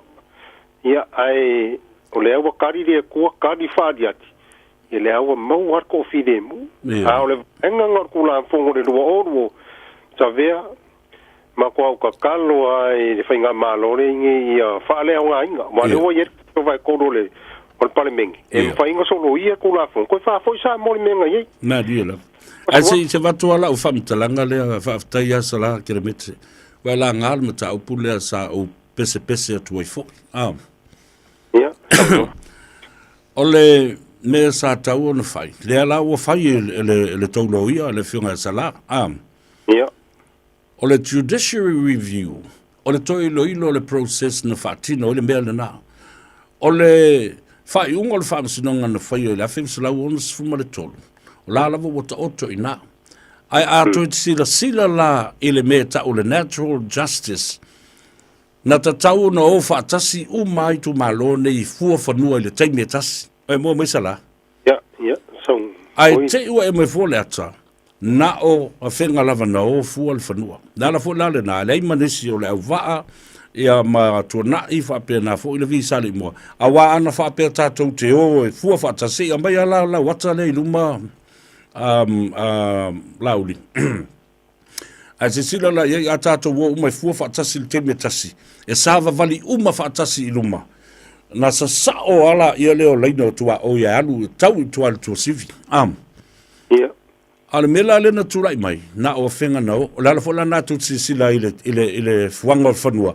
Toi titi a oso wha lava i foi lunga o ngā mangava. O isi whanua. O isi nu. Wa se sila mai la ile mea. Na langa sa au tilo ia ile pasol o le whanua le mea. O le ami o tonu, o le toe oe toe ta fua whaatasi uma whanua o le teimi atasi. Sa mua tupe e le fio angal nana o e fua whanua. Ia a sa vai ia le tamau a inga o isi ia o tātou unu. Na le mawhai e ona whaatinoina le nā wha moe. Ai whaafitai mo lo sao, tā ua tele lo sao, tātou toe fo i tausi le file mu, i tū la whono na tātou o mai ai. Awa le mea na le ua tū lai mai nei. Ua toe la langa. E fōlinga mai sa la ke le mete. E iai seisi mea i tua atu le mea lea. Na maa fua ai o na whai ia le tū la whono lea. E pui ai mea ua uma na whai. Whai ma le lea ami o tonu. O whea nesi o tangata ne no rofo i tū mua. Ai whai o latu whanua sa la whai. Sila iai. O le si mea lawe whau e sa ungoa. Savia, ole mea, e ka kilo kunga le mea, fōringa mai e ka ngaka lei kua mea ngei, whawhaunga ngei, wa ka koe ko maanga kua rea makanga mingo kula fonga le lua o, e iei mafuanga ngalanga whawhau mea ngei, ya lea langa mua fie so mako awhianga, ya o la ngonga nga, e mo ia o le ai kamalele, ia o le mea i o le whaikau kua i kongo awhianga mangu uma inga, e misi nga vai, e la ngonga la whangongo le vai aku, e le whakafulu nga whai o mea wo o la vai mea ko kingo i whale wo o ierko asa angika ngaka.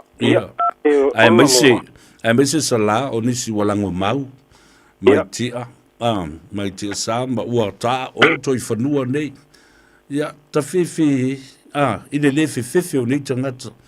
E o tu lava wale uto whanga i le afo, i le sua, i le meo le, i le masini ma mea whapena. O a itu fo i la o tangata nei, si i o mai si i wa ainge. Mene ka kaloa. Ka kaloa i le ri alofa mailonga mi o kong. O la ka ia wa ai sa moso ka koa kungu pele, o ka ko whasingo manga. Ia la. E ko ia sa mi o kong, mo o la vai mkanga luenga le malo, sa i te vai kemi o kule epa mare vaenga. Ma kua i le ai se whamau. Nea o kako vai ai me kupu mai kongo le mkanga luenga leo leo. Moni. E mariu ngeri skangaka ai mo ka eo. Ia al mariu raka mikire kua upo fia. Le la ane whakau sanga o sai. O fe o ye. E ma e ai i mengi. Kele pio pio. Me venga whanong kur whasoa sia kasi hoka mai ni mina kapi. Ia. So ia. A kongo e o le ri e kele o ngā wala e. Sira fiat ka mau le langi, ka mawha langi a wala ma me kongo e kaunga whai i ar ka ngaka i e whape ngā o ngā le a mio kongo langa whai unga manga me whai e muni muri a ke e kemi muni muri. Moni. Le nganga whalalo. Ia, walo, whafte tini lau fionga sa la, tātou whelo i pēa, e maruia sa pati a tai au. Sa paki a kai au, alo whaku. Ia, alo whatu, whasoifo ia. Ia, o iesisi tāwala au, whaftai, tai, ia. Ta lofa lava balole so fu mria. So fu manuia savea. Ia ta lofa lava. Matango fiel pokalame. O tamari ingei mai mka kai pia. Ta lofa tamari ta lo lava. Aftai mo lo wanga le le mo le lofa mai fo ma fa ula yo si tuanga le tatu talinga malo. Ia le fa ingo. O sa ko mai kai yo. Utu marfata ta lofa. Ngaluenga ma ko e fai wa o ko kula fale. Tai. Ole meo ke fia kalango e ngia fia fisavia. O mea kau fangua. Ia. O kaire ma ko kalafa kai mka ko sau mai kala mai ol falsa va yala. Ia. Le mea ko ngale e le fale o ai ongo. Le ia sabla ia kau mal mele afio ile le palemia sawa ngai i malayo matango fiere mesa ia afio ia le aula malo ia sola alwa koile ngai kalango le wafu kau oi i sevoia ile wala papa ia e makau kia le mena wa yai au ki kilo ku ia i pepa fangua vai ke no siamang ia ngale lua kanga ka e o la fangua i vai manga a koa nga o ka malo singa nga o seu mankafa ia ma ko malakai ma o la au a inga foi fale o salvalas o le ala nga ko ki kilo aku i pepol fangua i le lua e pol kol ka sanga kalwai ua sa wele ngole mingiskalia sa va ia fangua sa moa i le kai mio HRPP. Ia. O le a o le mentioninga longa suafa. Ai o le mea lewa iei kai ni mako ngu sa vea, kala o whalo alu lava. Ua o ner ka ngaka lea sa mingi ska o whangua mas i apia. E maka au kia le mea. Ua whai ese whalo alu mingi staina. Mai ngei pepa o whangua mai i le vai kei mio siamangi. Mai manga kua fwai lau o fionga sa vea. Ele o ngei kui valia o le loa umma ka ko sa ka mai e kako makua kako makua ua umanga au mai le kusia sia mangi i le malo e koe fa afo i fangua Samoa sa fa o ngai sia mangi nga vai kai ai ke ua kula i mai ngusila ua nga o nga e wai lalo le ole fala o nga lua ya le fa pea a le mea sa kan koe fa afo i mai fangua wa le i pet pam fa mo manga o aku le yuka i fangua ngā lue. Ai si sila e sa vea i kai mulingu. O isi fangua i kai mulingu o ka malo singa e o ninga. O ngā au mai ai leo fangua i yuka i mangiangi o i wawala e ngā lulue e le fale wai maunga. Kasi ngei a inga o le la vea i le mea lea o le pule kekele pule ngu. Ma fa asese ai.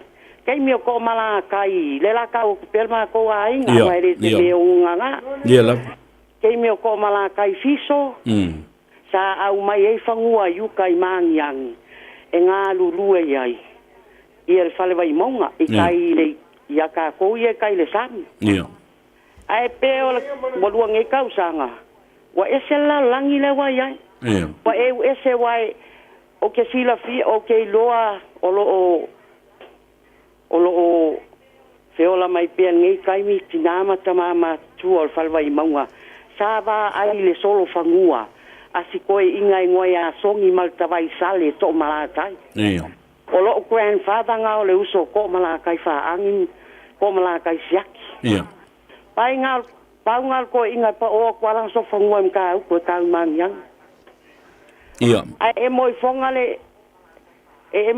le case lenga fai kai ide office of ngwa maswafa e wa e ser ko inga nga makale me runga i fole ole vai ole se ai owner kan haka ide malama ile a inga nge talo e o mai le kai mi ola ia fa ngwa ola ia a inga ma ko yuka ai le wa e ser ele ia lo grandfather mal ma ko a inga o le ala e lo mal fa masingonga o ngai se le fainga talo fa de le a o tai i le muta upulea o te fa sa o ya te o langa le nei le tu la fu fo le sa mata le no male le sunga le pali tele titi u toa mali toa ile vai aso le sei ma vai tu nei le na ma ye la na fautuanga sa vele atawa ia e lofa ia matua i tu le ya tu muta upule nei ile tamai tai pare mia male saufa inga wo nei e ta tau o na toe wha fo i whanua o ta ngata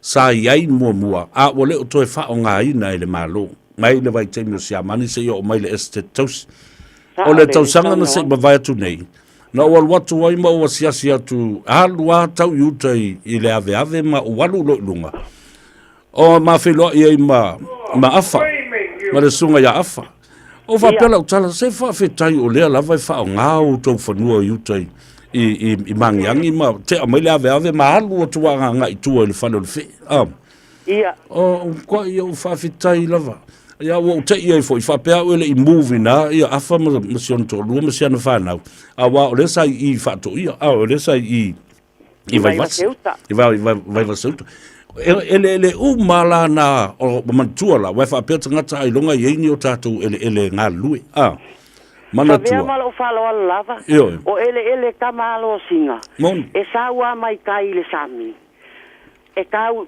e kwa oi masium o le swafa se mantafa na te se ua le lupe i lunga le papi i lunga le maunga a wase kau mafukanga a lunga a inga o le suafa ko malaka ngake ko o uma mala o le tuma lo i le sami ia la ia le afo ia le moa ula o le tapu afa nuanga le vai maunga le kala lea moa mea i makau kusa o le mea la tau na fai manu o soifua le to ino o to mala tai pili le teimile nei ma maua lona malosi e te tau ona toe sila matangai i faila ma fo i whaafanua na ono no winga o faise falo le minsta ina il temile nei tu malfata ele i fai ai songa fale ala wa lu ila lolonga ngua o le fesili la ia e fai ngofia longa kali wa le e kapua fangua le kumalo. Manga kua fo I le mele fa mai ol friendship pa. E le se me la lo te la ka os friendship pa. O inga ka ol matangi ala lua. Le makangi le alenga se fea sa moa mai va fo I e peta ia le ngo mai. I vai kai mi ole a avel ma lo si ave ese ku sa moa. o ia wangi makangi. Se o toi fesiri atuala. O iai lava ia fo I le to ino siaki ngatai. Ele palolo. Ia ala ia ngā kai ia alom wha ngau o. So anko ko mla kai siaki le lua. Ia le lei. O ia fale vai mangwa sa vea ele ai se mea o tu. Nā lira. Ai ongo suinga o kula fongo ia ele HRPP. O ke ofo isi kangaka le kumalo nge ire valea ia ile mea. Ia moni la te fa fonga ma le telo. Taki kilo fo I lunga va kulo fonga sa vea. Ia. Ile melenga fa pe fai mai vai li mai fangu o mali etua. Ia. Le kau fai mele sa wele vai kako. A kau nge ile mele wale se fa le vai monga. Wa a pa mai wale te kako. Nina ya lawa le mel na le no fa longo today ia. Ia anyway fa after tele malau fa so e fo le fa tupu manatu. Ma pulai ia fonga o tangata e io la tu so tanga I ele ia mata mo fai ia se ole pinge o la kala sa vea ole fale va ai fe tu le kai imulinu olo o iai le fale sa mo olo iai le kunga mau ai au kafa ole kunga mau nga fa la tai tawa ole uso nga ko malaka I fiso ia sao o pinge la nga fa ngua ia le malo fa aftai wa e langa me na mateu mau pea awa e taua mo le anga I luma a se ka o sa mo ka kilo ia o le si mele le matau pule le afo ile mele ile minsta o le taimile nei o le minsta sa ia ile taimile na e te tau na ave eselo na ingoa mai fa mau o me ia le ala na tu ia na was just a guarantor for le a langa o le wa fa mo ia o mo tof minsta a laita ati e ale ngo na a o live na tau na remove le ma di o le mea le guarantor po se kanga ka fo ele nga ke va ia me to tingo na ton ai ainga ia la wa ia o pe o ia pule ala ngo fol matai o le ainga sa ta tau na saini ia fa aftai tu malfata ta felo ipea ai alo fatu manuia sa pati ata yao Fastai la wa fionga Manuel Pokalami. Ia, Manuel foi. Ia fasu foi.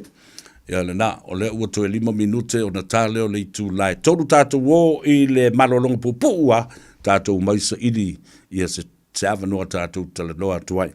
I se tasi o tino matua o le ngāluenga nei sa avea foi ma Palestine o le whalapu patonga o le autustala ma le uwhaasalarau The Jaws Journalist Association of Western Samoa le fionga a whaumuina a pulu Lance Polu o ia foi ia o le whaatonsili o le tātou walaata ia ma le tātou media o tusi ngā tala o le company ia o whaingoina o le tala mua.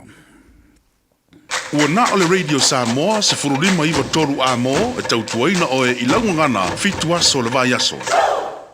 Talo Falava, I'm Sione. My wife and I have 3 sons and a beautiful granddaughter who turns 4 in a few months. When one of our ainga is sick, we phone Healthline. The nurses there provide free health advice, treatment and information, 24 hours a day, and you don't need to have a doctor to call them. When you or your family need trusted health advice any time of the day or night, just call Healthline. 0800 611 116. O le Ardas Travel, o lau company e saunia umau tāpilanga mo so se malanga. O le au nanga e tutongi e pasese faletali malo va ameli cruise mo Samoa ma le Pasifika. Matauti o le taungofi o pasese o lo o iai le taiminei. A e le talitonu susu mai I le tuatusi tasi valulima Great South Road I Manurua. Pe vili mai le telefoni tolu iwa lua o fa o. Tolu iwa lua o fa o. E mauti doa nisi wha mrianga wha pitoa, pe a e wha iloa o le Radio Samoa na moa le nei wha salalaunga, le Ardas Travel, le tali mo au ta penanga mo lau malanga.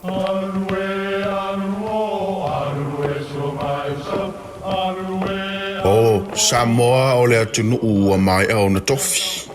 O le la au ua mai au ngā tātulanga e le to e tau au whangaina. O le vai fo i ua malili ua mai au na saiki. A o lau polo kalame o le vau filifili. Ua na o se toi wha manatu. Ua na o se toi whangu ia ua nganuu Samoa. Mau upu ta oto, mau upu tu. E ala lea e ala ngā upu ma muanga ngana, ma le vau ngana. A wane i emisia le tātou polo kalame. Iafi o aso lua ta itasi le itu la e valu i lunga o le Radio Samoa. Ia manu ia tele, lau mai moanga ma lau whaasausaunga Samoa. O le A1A Tree Care Limited, lātou te whaia au aunanga nei. Teu, whaamama, whaangata, te ave sea ni la au mapongati mai lo whanua. E ma whai fo i ona lātou te wina lau tonga la au matoi te tau. Wasilia mar se fulu tau sanga o lana tautua. Wala au lua le A1A Tree Care Limited, le olua tasi o lua o tolu ono o. Olua tasi o lua o tolu ono o. Whai mea alofa I a inga maua I Samoa, e ala I le whaatawina o se hotel tā alofa voucher. E ma whai ona whaongaina mo aso tā ua whailongaina. E pei o aso whanau, whaipoiponga, pe whai malolonga mo tā whawhawai whaiungo vai aso. Whaatau e oi New Zealand nei, ai piki e lau a inga I Samoa. Tanga I ane I le pacific40.com/hotel. Ma whaatau nei loa. Pe wala au I le o lua tasi, o valu tolu tolu, lua lua lua tolu. O lua tasi, o valu tolu tolu, lua lua lua tolu.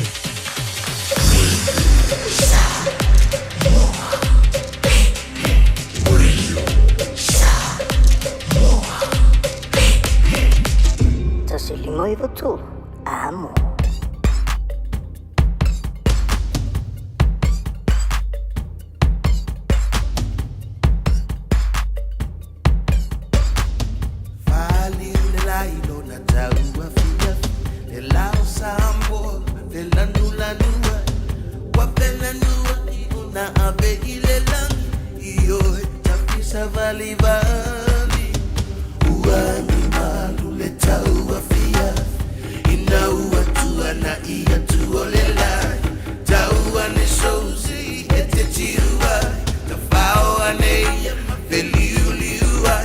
Solo sama itali sama libani le langatasi sasala e manong yo na to la langa ali mana yele penga solo ai afo yo la to ata ile sa o mai ata to ya samu amasio na la fanu o mai ata to ya Siona Laufanua Muao.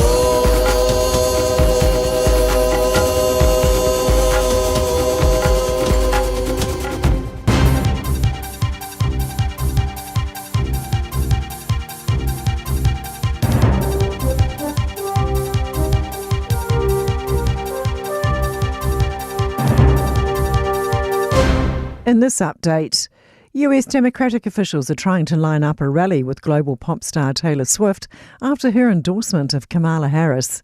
The singer posted her support for Harris after the debate on Tuesday and encouraged people to register. Since her post, there have been more than 50,000 new registrations and 144,000 verifications nationwide. CNN reporter Priscilla Alvarez says there's been 2,000 new voters alone in Pennsylvania. While these numbers may not seem very large, they're very important in a race like this one that is going to be decided on the margins. There are road snowfall warnings across the South Island this weekend. All the main arterial routes, including the Crown Range Road and Arthur's Pass, are affected. Met Services Claire O'Connor says these weather patterns are normal for early spring and will be stabilising soon. We are coming up to equinox next weekend. We are getting through to those warmer days of summer. They're not that far out of reach. A warning for skiers and climbers to stay safe on the slopes with high-risk avalanche warnings across the South Island. The most dangerous areas are Aoraki, Mount Cook and Ohau, but the risk stretches from Fiordland to Nelson Lakes. Mountain Safety Chief Executive Mike Daisley says the warnings were triggered by an unseasonably large dump of snow. Apple's newest device, released at its September event, is a new hearing aid feature. Alongside the new iPhone 16 and iPhone 16 Pro range, Apple also released its new AirPods Pro 2, which comes with software that can act as an over-the-counter hearing aid.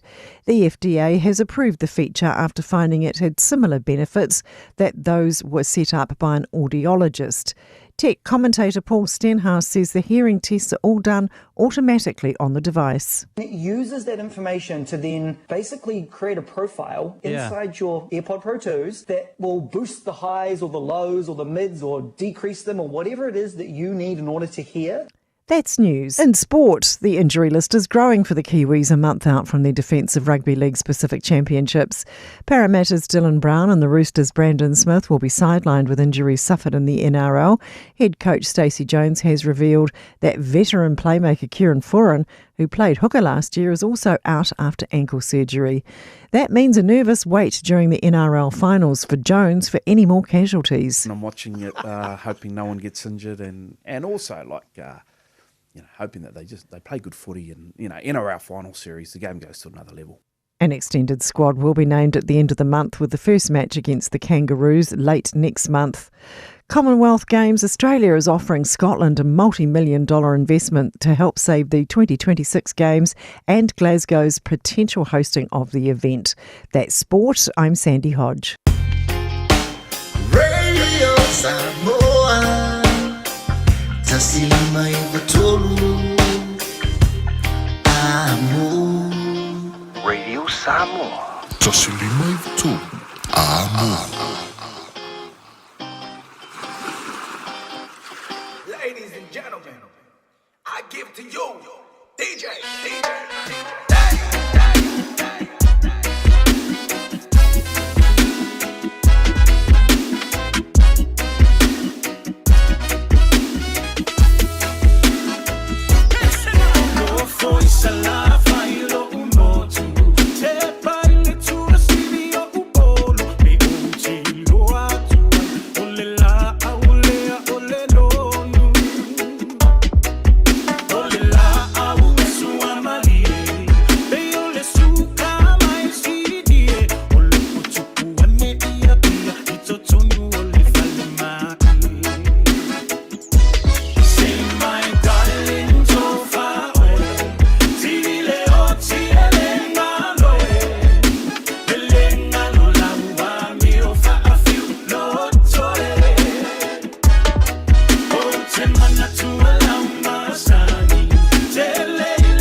Toi whatalo whātu le Tanoa Ava, le a tau sa vea i le nei fo i a so to na i a te oe, a uanga ngai fo i o whiwa. Tiute ma whiwa alo Filima sa ngā pāti ai le atunu. Te lei titi lei tu lai tolu le tātou ofisa whasa le lau, a peo na o whola atu le teimu o sola. E ai se lau, o na whatasi mai leo lau malo whalorangia. Whaapitoa i le nei fo i a wauli. Se i tala foi ia ni mata upu ta ua mo le whaafonga tā puai. Ma lama manino ia ile mato le vai. A wale whaafonga anga le tunu. Whaatalo whatu ila wafionga whamuina a pulu lance polu. Ia ole fionga ile tupufia. E le ngata o ia o le ripule o le tātou company. Whaasa le lau o mawai telefou o le talamua media. Ia whapena fo i lona tā ua i leo ngā. Ia o lo mwhai o na mai mo ai le to o tele o le atunu o lo o au mau i tu fi o le lalulangi. I le whaasala wina mai i le ala ata o le talamua. O tau o le manga o le whono a wao o le pale mene o Samoa. A lole soi fua manuia i lau fionga. Wa lo fo i aso tā te le whenua ai ma whaise tala. Ia aivi ia lava le tua. Whaatula watu i o taulangi. Pa ia sautua fafa. Ia ai tā vi ia le tua ona ua maua le nei lau. Ua tā wheiloa i ai ma lau fionga. Ma lole soi fua manuia a fio mai ai le Tanoa Ava nei o leo mai ona ava mua le tua. Ia tau mafa se ava i lau fionga le whamuina a pulu. Ya, malo whaptai, malenganga whalo alo pa talo whatua I lau. Sunga le atau alo fionga sa vea, ngātu po iau tū tau langi. Ia ale whafonga anga le tātu o tunu, mana mai monga fo nei tū lao le aso, le wha ingo le neva aso. Ia, piyama fo I le ni inga ma le whaptai wa si tia. I le tātu mtai sili o na ua. Ma ua nei lao lao. Noni au, lo fo I aso I le hei loai, ma le no se ava no e tala noai. Ia pe tai ua, no nei ava no ta ua. E whelo e fo I lunga o. So ta inga tele vavave I nei bai tau. Ia, ato no fo I siao ngai. A fo I ni matau po e whina ngala I tātou te tala noa. Ia ma wha mala malama fo I nei bai tau. Ia, maua siao ngai le tau tuaina o le tātou o tunu. Ma alore soifua, pa talo fatu fo I mai moanga ma le whaafonga anga Samoa. O ke lava le vaengo la langi. Ia lo maua mai elta tala noa nei tula le aso. Ya, malo le soifua bia, whaaftai ua, maua le aweroa tāte wheilua iai, mo le whaafonga le atunu. Ele ngata o le fionga a whamuina a pulu lans polu o se tangata whaasadarau, tu stala, ia, whapena fōi o na li poi a o na tiute ma whai walo filima, ma whelanulanu wa I fōi o lana tautua I le tele o tausanga. Ai o se tangata whatu pese fōi, ma tusi pese, mausu pese. Ora o fa au pe le na tale ni pe a malolo mai ma mapu mai I le tātou ngā ruenga fa tu stala I nei ona vai tau la o fionga. Ya, ba tu le. No le ato e ai o lo pa tai le tu lo mo foi nai ava no fa pe nai tale ni lo. Ya o le tele au tu aso ya tele ngā ruenga ia pe ona po I tile fio no fo e tate va lu fo I le mta ta ma le tale ni fo I le tu. Ia pe ona I panga no fo I e a mi sel fa fiafi. Fiafi os. Ma ai ta pe o le fa pusa nei aso ia o le manga vatu fa fo ma. Ia salvo sa steni za pe to lu tu la wa. Nga I fo le la wa. Sa ho sa vidi ma lu le fiafi. Pe tasi wa ia. Anga I le su sina pes. Ko ta to man tu woni. Ko ta wole wa matan ta ole tu la mal so fo le tar ki tar mo no wa mata na. Fayat. Wa ma manos. Nga I fo le maros ia va ta ua tele o ta pipi yama pe le ki kala ma le ukulele e te no fa o ma fa ma lie o la ngona be mai ngasu ma le fita o ngā luenga o le vai asu ai o le na vai asu sa la ngona ile fa no ma le talia ngo filo ma fo fa a tonu fo e fa pena ni la ngona e le tatu o socio la tu stala ia ma la o fionga fo yo lo tu matila ile au nanga ma le tautua le talamua ina ua longo mai le tala whapea o se company, a media outlet or a media group limited, MMG. Kwa lato mawaina le kon kalate lea mawhai ai o na whaasosoa ma pu e ina ia le tele o tauru manga o le fontanga le chaukama. Lea se le ngona sa iei lau fionga. Ua pe iei ua whaatuatua na I tama whanau o Samoa. I le nei ngā luenga whaasalau matusi ngā tala ma le au maia o tala e ave le atunu ina ia malama lama. Le ase tō whāna o I lau fionga. Patai, I lau sunga le atau a lau fionga sa vea. Ia masalo o sira fia le atunu o lea pei o le mata upul nei na o wha le oho I le se whanoa noa ma se le fia. Salo po o le masina lentu na yatu. Ono le sa ele fontanga vo ile a mata sa tam fai tu fatasi ile tapenanga o le si fontanga le ta o le fontanga mo tanga talo tele le People's Forum le fa o stasi le o fontanga e fa tino il vai so luma mai o le fontanga tai o malo le taupulenga o le fontanga la na sa vala dia io fai sa o so manatu tu sa o le tulanga o tula mai ai le tatu maluanga stala fasalau ia male tulanga leo le sautonga male fa faingo fie pe o faingo fie ona maua e tatou le ia fa matalanga mai le malo awa le long le fasalawina mo le sila fie le tatou o tino ia o masina lente ni tu ponel na le safa le o le fie fie ono le ato titia o le ato o le atale taimi o le fontanga ta yo malo ta pulena ile maua se filo inga male komiti le o lato ia po se fam talanga po mai malo po afo fangolo ia yo ta penanga ia mai sela o le ale nga luenga la po la no mo ta tau la fa salau Na dile. ona pe ia le ato ia tu so le ta to wa ia ta to nga luenga ile fa ta tonga malo fa tem kalas e tolu ai tu o le malo o le pulenga i o le palemene ma le faamasinoga a o tatou e lona fā i ai Na dile. e lona fā iā tatou le tau o tatou o le vaega lona fā o faiga malo democracy and fourth estate ia ai pe e faatuatonaʻi iā tatou ia o le ala o le asolua la le tene ia e faateʻia foʻi o le taimi muamua lea le ua feiloaʻi ai lau tusitala ia ma le komiti lea na tapenaina ia fofaga uma lava le faataʻotoga o fofa le autostala ma le au faasalalau mo le faasalalauina la le fonotaga lea ia masalo na silasila ia ai e muamua a e fai asi faanoanoa teʻiteʻi foʻi le manatu ona e ese a le maualuga o le sausaunoa a le taʻiteʻifono le tamaʻitaʻi lea vatu foʻi ona paia ia o lea o le taʻiteʻifono ia o e ese foʻi a le sausaunoa e tusa o lea vaega ia lona lua e fai asi matuiā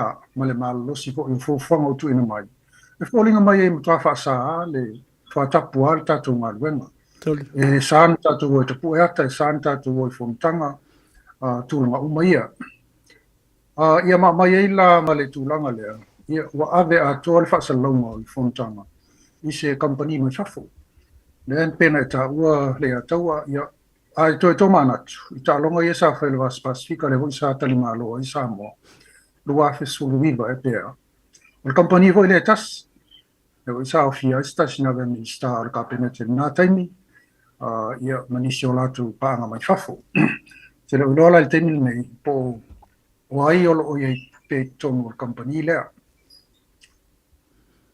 ai o le tulaga lenā nai ai o sa faaleo ai loa le fiafia o le tatou pasega o le autusitala ma le au faasalalau ia matapena ai lo se tusi tuuina atu ai le fiaga le tamaʻitaʻi palemia le aso e talosagaina ai pe mataitoe ai se fetuunaʻiga manū lea loo lava le taimi toe lima vaiaso taunuu mai tagata mo le fonotaga manatu o loo iai a le taimi ni pai o le fetuunaʻi ia matoe tau mafai e tau talatala ma tau faamatagataga ia tulaga e pe ona saunoʻi ai le taʻitaʻifoga o le komiti lea o tapenaga mo le faasalalauga ia o le asotonaʻi lenei tatalanoa ai le iā taua ia e leʻi mau ase faaliga mai le tamaʻitaʻi palemia taua lea o faapea o anafi na fono ai le failautusi o le kapeneta ia manisi o le au faasalalau pei la o lea o loo amatana faatalatalanoa le tulaga lea ona faaoatu ai le faaseā ma se vaivaiga o le faalaputoga le autusitala ma le au faasalalau o Samoa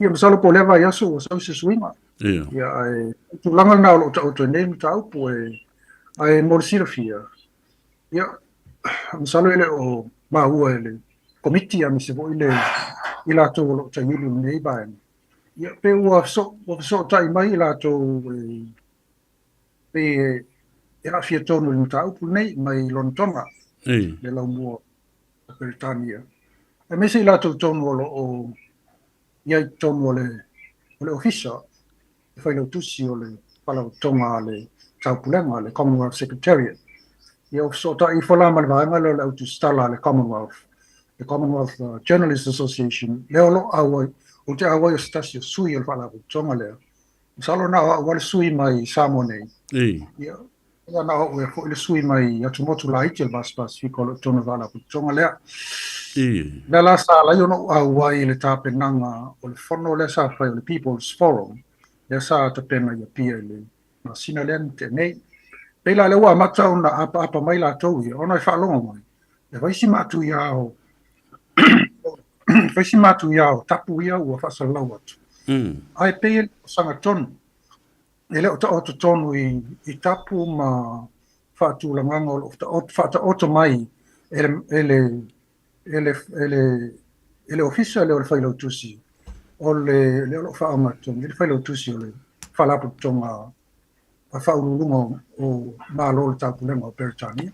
Pio le tūlanga na lolo o toi nei, le mata au pulea le atau. Malo whaftai sau noa manino fo I lau fionga whamuina.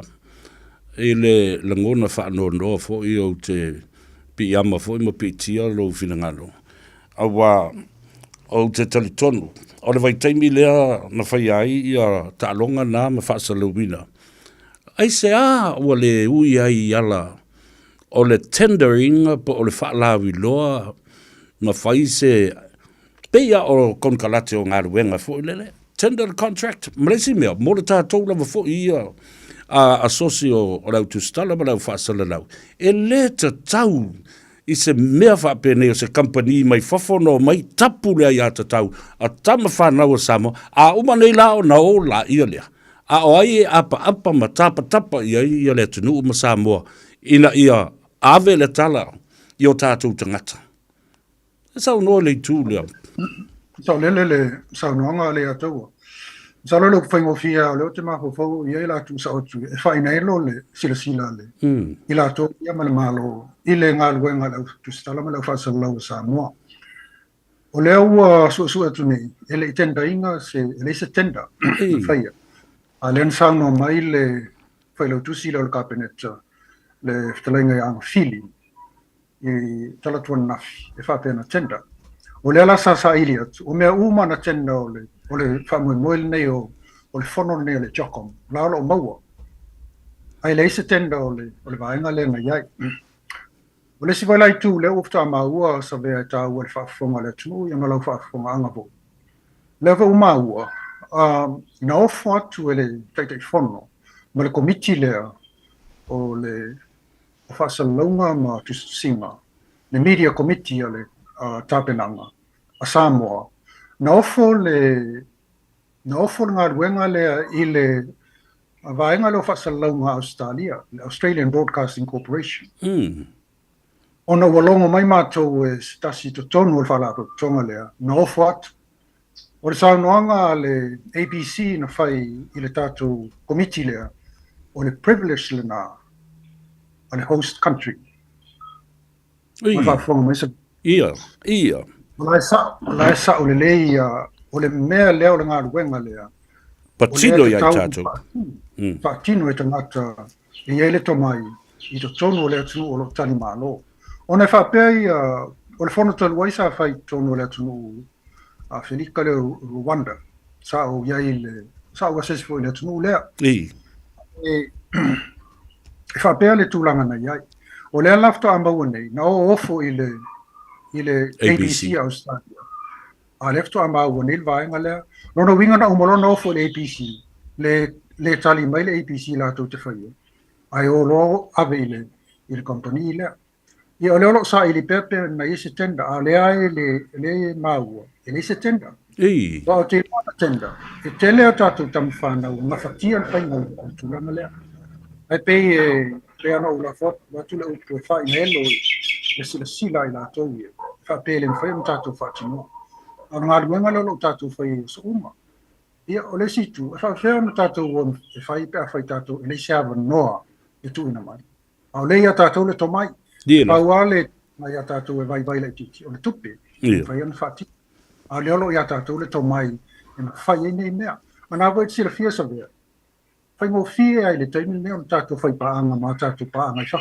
Pea whai ai o le tomai lea e sao whai mai to tonu o le tātou atunu. A lea le pei e le o mamafa I le sila la tau nei le tūlanga le. O pele I tūna pito I sila na whano noa ai. O na lefta a maua mai ana nafi. O tala no sa o mai lava le ABC. No atu ofo atu I ala atu. Ta whiwhi. O le privilege le nā. O le host country. Ave le host country, whai ale ngā inga. A le ua mai ave I whafo. Ia. Ia si te posa vea. O le tele I o whaane. Tōn pēwhi o le company ale sa whai tālonga. Ia. O lato au lape ai sa mai. Whaasa I. E tinga ale vaenga ko I le leo tātou tama whanau le o maro le pine au. E nau watu na e tātou tūsitala ma leo whaasa lau e whaatala noa. I le taimi leo. Ai whaasa sa. Peila o mai ala ma le skaili ale e tasi pau whao ngase u whaingo fi. Ia. Peo leo o mai ama lato tau whaingale e tasi. ia au le mele ele on talong ele se sua ngā tupe o le tali ngā malo o le atu o lau la fonga sa vea o le Samoa o lau la fonga lau ainga o au la fonga ma lau whanau ma lau tōru ma lau ainga lea so soani le whaatupenga o le tali ngā malo ni ata fast food le alu le il whaatupenga o le tali ngā malo o le tali ngā malo le tau tatou whai e whaatas msalo pena malanga mai talo e le sila ele le ngā pātia o ta mai tu malo o le tali mai le atunu tali mai le atunu o le whai pule whai tua matausi o saoao o le malosi o le nu o le whana wiki e pōngi sa lai ngā lulue uma le tau whai mo le mene o le tātou tali ngā malo whaatas o le ese senga lana o le mea ima mea whapisinisi ta alonga mo isi whaasalonga o le Miss Samoa o le ese senga o le takupu ni ai pe ese al sila al komiti ai pe ese wole sila ai la tau ane o lo whaululu ima tanga luenga officials pe ele whata ua ia la tau le mele ai mana o e whai ia le mele ai mana o ila tau pe ai ia whata muu pele la tau whina le tūlanga le ai tu ina mai te le o lea whai ia ma lave la bea ai ma whaafai ngā tā i fua le tātou ngā luenga au tātou le atau le tātou tu longo ina le atu i mea uma o lo tutupo e tusol nei whaamui mo tau. Malo whaafitai talo whai. E tutusol le langona lo i ate o e ma lo langona fo i whapena fo i le Palestine o le tātou o sosio le autustala. Ai maisi so se Samoa o ma le tātou a inga autustala ma leo whaasale lau. I le ngata i tono le atunu a o whafo mai o Samoa tua i langona le whaanono. A o ai nisi o lo i le komiti whaafoe. Sei wha leo mai po o i tangata i le komiti whaafoe.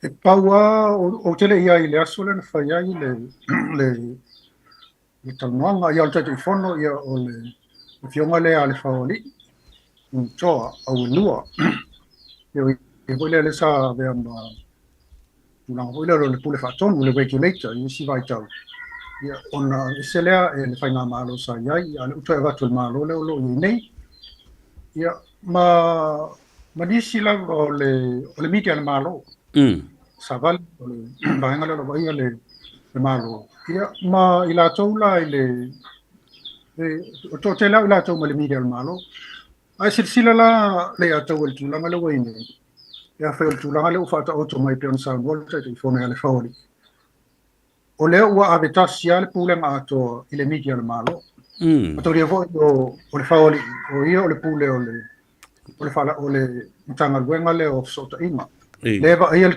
p o ia so ia ta yulu to ap o ia vo ia yulu le tv le al malo lo fa alu le ala le ala tv ro ia ono mai le mal sa va le malo ia fa pe ai mal va le o le press secretariat o la uma ia o le o tonga uma ia o le malo le la lo tono el committee le ai saule ia au lape ma ta yala i wa mai e fa sa le private media ai va to e uma la to wata ia ona disperse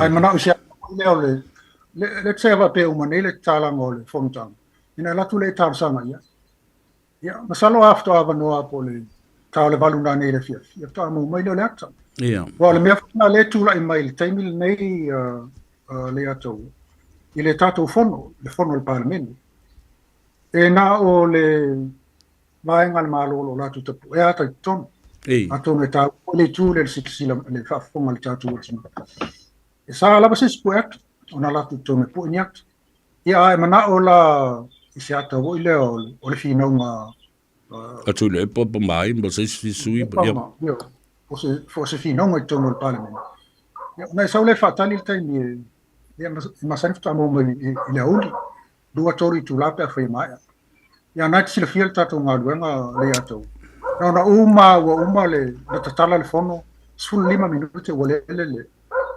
walu tala alu le atai lungo pengo sota ima o tula ia tala no atu ia esa i tu e mo mi el tato nga luenga ai amai malo sia pe mai le ai fai mele usta i mele u fa tu el malo e fatino ia o tula na lo to tar sanga il mai te parmi tafalon finalu pe mo ho sa no e tal no ai ma fai na su e ma o le si tu o fashion leva o fa o ele tal sangal tatu fala pe toma fa o itile o fo le official palmia o se tu le leina fai de tal sanga ye mana ia matus ni suisi ni o tatu fala pe toma e tono il committee la o tapenanga mole au fa sala o tu stala e vatu e o tatu langona mo tatu i tui o mea mo mia tatu il whatinonga tatu marwenga ia e o mai nei ai le tania msalo ia le ala o sau la ia ta ia la maulape ia msalo la tūlanga le na le mo mia i tatu ia ole whano noanga ia ole la alu e alu fo i le vai aso a wale mea tonu ale no visile atu ai pele i ai se ava noa sa te tauina i ai se sui pe o le toʻalua foʻi o suisinia ma le tatou faalapipitonga lau tusitala Samoa e le lotolotou ia i le faiga o tonu ia le komiti faafoe lea a le lau ua papaʻi muamua i ai ou te leʻi fesili atu e leʻi ai se sui ou te matuaʻi i o uofo o upu ia leo o mai ia taʻu selfish injustice o mo ia lau tala fai mea faapito ioe taofo ia le tatou faalapipitonga na ave iai le ofo le fala tonga e ava no ma to su e wa le mana ta milo nei mea o tulanga e ta u le tala no ta u le consultation ai mi sei o ta o le fono le tala no le ta tala no o le fono e fia mai le tu o le ta to te e ma le fa tu penga fo le fono e ta u le se me pito ta si o le ta u le ta to tala no consultation ta to tu fa ya ai o mai nei ya salo life to asile fiel palmia o le sa vatu le ofo le ona salo vatu le uli ia na ave el falu mo lo kiso palmia ma le sunga le anu nai lo falu ele press secretary ya no fa malato ona o le wa mai ni fa fo le lato fa ta tianga o fo fa ta tia ya o lato wala la fa yo le tapu ma fa yo me ni ole si va nga te to yo fo ile o fionga fa muina sila la le tamau ai nga matupe e mana na oi fa nga tupe i tangata ia o mai fafo ai fa fair local writers and reporters and journalists association o i e te tau ona tātou mau ai se fa murianga i se leni e fa alu ia i tātou lava ia e toi nofo mali po ia le tamau ai nga tono o tātou lava tunu ia ape ala sila mel nale atau ia o tu lama tau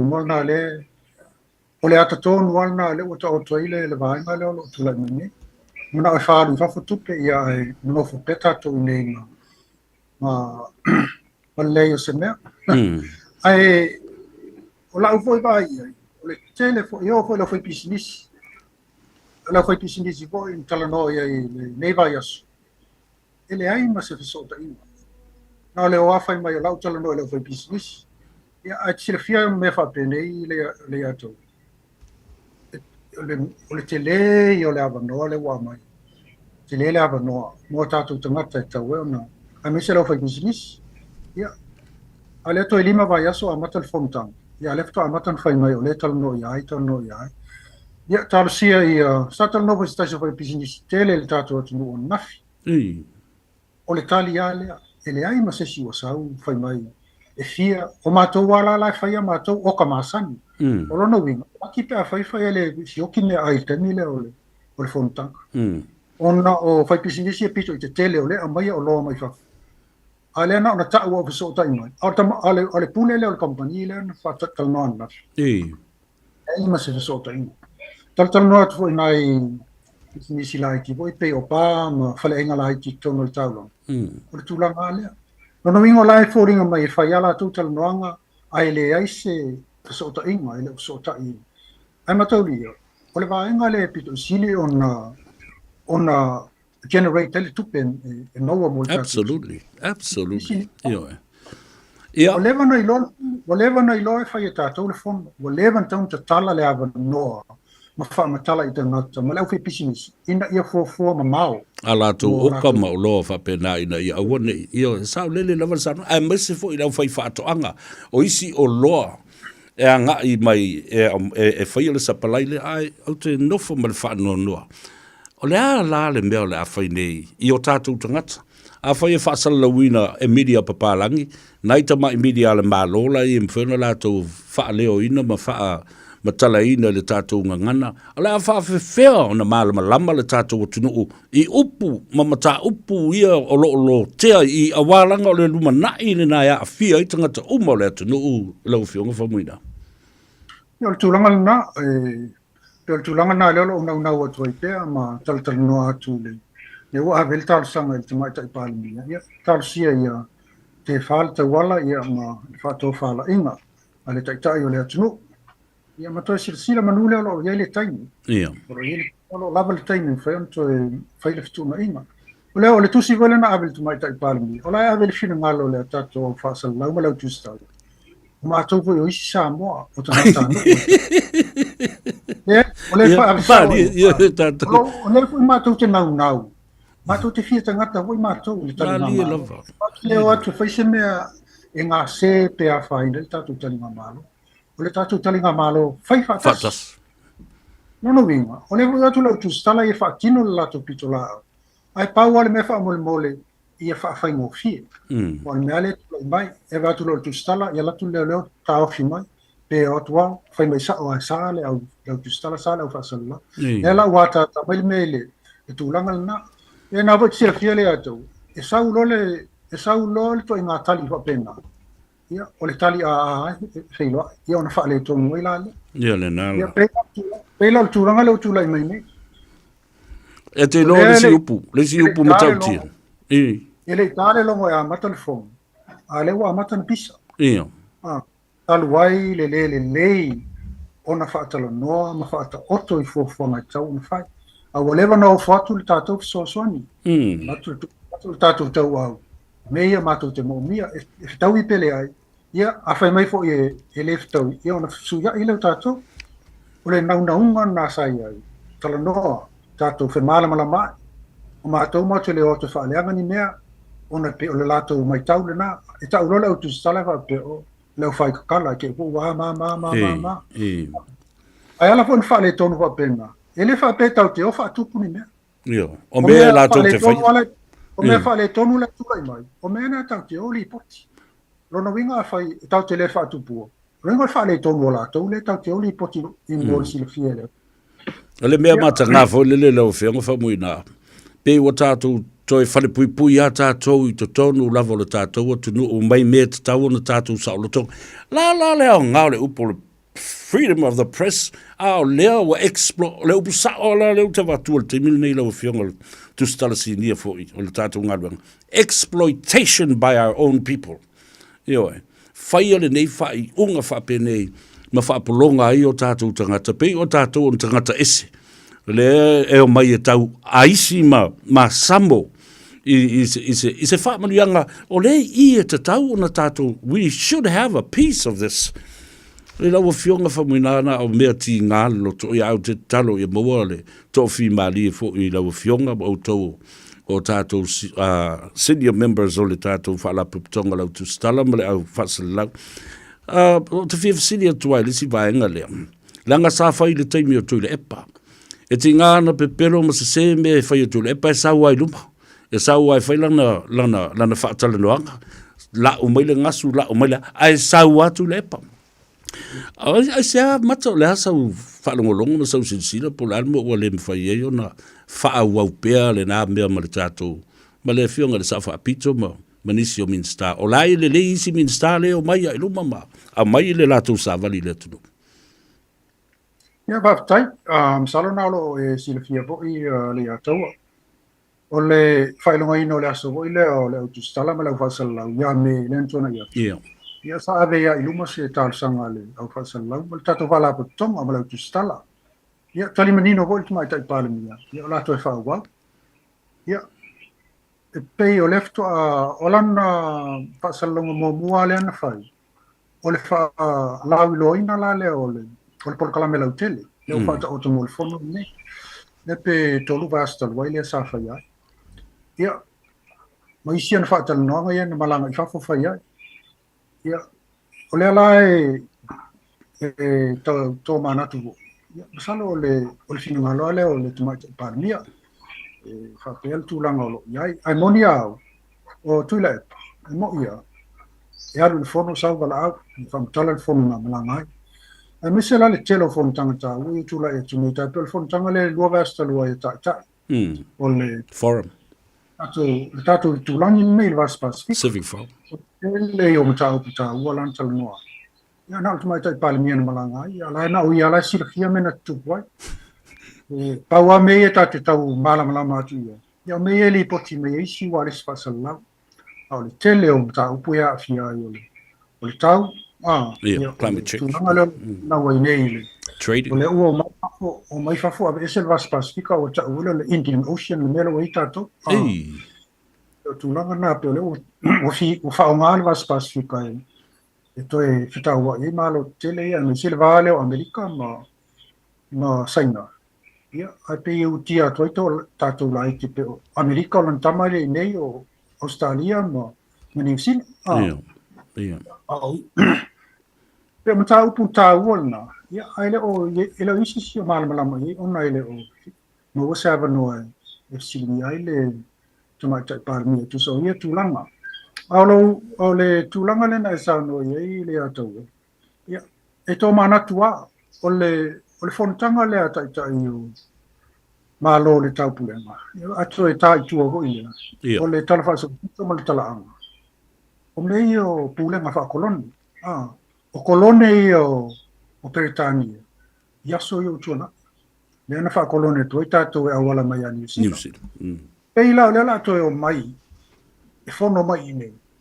Ia, ma toi pe tātou te toi wha e moi le atau i le i tua le men tātou sa wai. Nā ria lau. O tātou ia sa pule whakolone. Ia le ala wai sa unoi le tūlanga lea. Pe wale whakolone nea tātou e pālangi. No whakolone a tātou e tātou. O tātou tangata leo toi pule whakolone a tātou. E whainga le whai nei pe o muringa wai pālangi i whainga. Ona o tangata e iai to whinga i alo iai. Le whaululunga o mtanga ruenga ma i la tau e whai a tongu mei. Ai mo musu wai le whesiri tangata o le asto manatu laenga. O le asto manatu le tūlanga lea. Ia, ase longa e tūlai mai ni wha besilesi. Ia, ona amatolo le na tau tapa hoi lea. Ai, o lau manatu. Ia, o le wa amata na i loa le tūlanga le ta oto iei le tātou taringa malo le atau. Ia. Ia, atonu o se tūle leifo. Ia. A whai a tupun pēwhea. I lau lea manatu ma lau vai vai. A whai a tupun pēwhea. Ua ma whai ana tātou whaasino tonu wa, o ile na whai le tonu o le mele. Nā dira. O le ale mea tupu le mele. O le ale mea nari wha le tonu le mele. O oe le sa i tai whono le komiti le. O tau le nto le komiti le o tāpenama. O lailo uma. Lailo uma le vaenga. A tonu koe lasa i tū le leile i la vai. A whai a tū le maini wha le tonu. E leise si mana o tū le maini wha le tonu. Moni au. O tau o le tūlanga le wei le mamā o le langolango le atu. O le langolango le whamanua le nei. O tātou manatu lea. Ai pei o le tātou tala noa ho i le whainga o tonu. Pei e pito tasi al whainga o tonu. Nā dira. E le o lava le whaatala noanga ma le sao fina ngalo e tuuti tonu. Ne e maua ese tonu mautu. Ia le lau matana la pela pea ele i. Ele i amatale fo. Ia. O tātou tārasia i le alofa ma le anga leo le tua ina ia. Sao mauli mea umu. Ia wa tātou te toe a whaina pe a whai e whale tonu. Ma dia la balo sao no fa aftai fo I love papale la fionga ya ai e fai lava mal fa no mal tilo atu mal fa longo atu matala no atu fo I na isi o tato uso ma tu fa fine tu stala ma le ala fo na sa o sa ili I lava la fionga ta te fa so ai I le mata upo ona talu si I tomua I malamba ma fa le tonu ya ai tawalunga I manu ma fa penao na sui ia le to fa fetala ia ia mafai on tato mo o le meu te foi le o tilo mai ia I tato ma le ngaruenga wa fia tau sanga e faia ma tato a nga ia tu fai le mea mafai le mea o le alde le mea le atupu pe a umani ni mea o pe tato o ni tangata ese na au na umana fa nga this is like used in no winga ele tu ai ngā whono lea ma le mele o whai a tātou. O tangata lea o ngā naona, wa uma who le tātou wa ngā ile, in the local scenery o mea umai, le aso ma le aso, everyday life. Na le la fa la mai palangi ia ai ka ngo fino fe ngau im ka ko le wala upu sa upu nai lo fe ngo fa muina ya tar sie le o le tulanga na ai o le meto no na le o tu fe ona fa winga va pena ona o tātou o ile tātou te mana tunatu mo tātou mai tau ia le tātou mai tau mea ia o tātou wha upua me e tūlai mai ia o le mai tau na i tūlanga leo lo ieni mai e le tasi o ile lua me o whapena a mana o e whaasalau i ona wha o ngā leo tātou ai sauro le taimi o ile le ia ona ese lo leo le wha i ungai e tūlai mai ai wa wha tuatua na i le sao ma le afu malingi na tautua ai fo le whaasalau ma le whaalauloi no mata o kumol sila fia le atu ma le lalangi atoa pe wa pena po se ai pe ona e maua mai le ataua ia pauala ngai pero to tele ni sta ngate o faisina umi tele na tono malo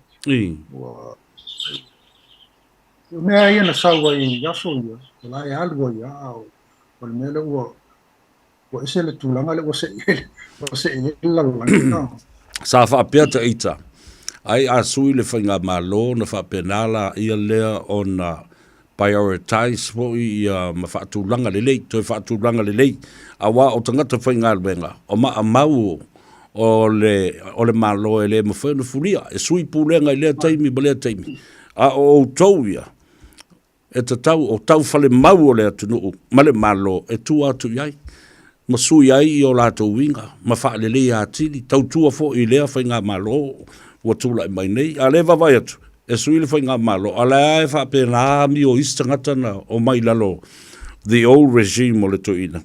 Ia, o le ala sisi a wala le am whaina tātou whaia.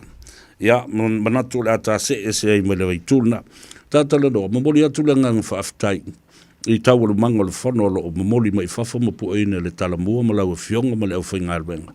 O lo mawhaio na mai moa i ai le tō tele ia wha pēnā fo i uso atu stala ma lau whaasalau i tawhai fio le lalorangi.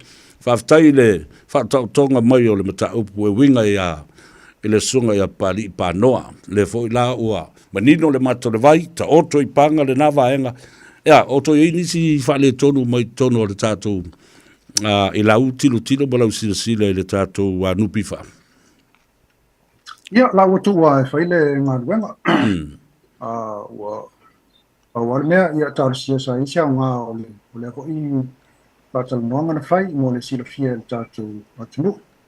Ia, ai, o le tūlanga ia, o le winga lo le tātou ngā ruenga le atau. Tātou te ngau ina ia. Tātou wako i mta au whapea, na ia. E ki ko le isi na mori na ia. Ia si banga le. Wala sa ma presa tu le. Ava peta tu le atole tulanga na tulai mai tongole. Le nupifa. Awa ve ko tulanga na ia pe ua. It's a little shake up yo. Ma me wa langa na mai. Ia mai lo atu le. Tele o fa le tongola ia.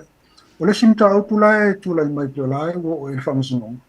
Ia oisi loan fo ia na whaia te ele i whaamaunia i lātou, ia ele whaamaunia. Tangata ia quarantine, loan, Ia.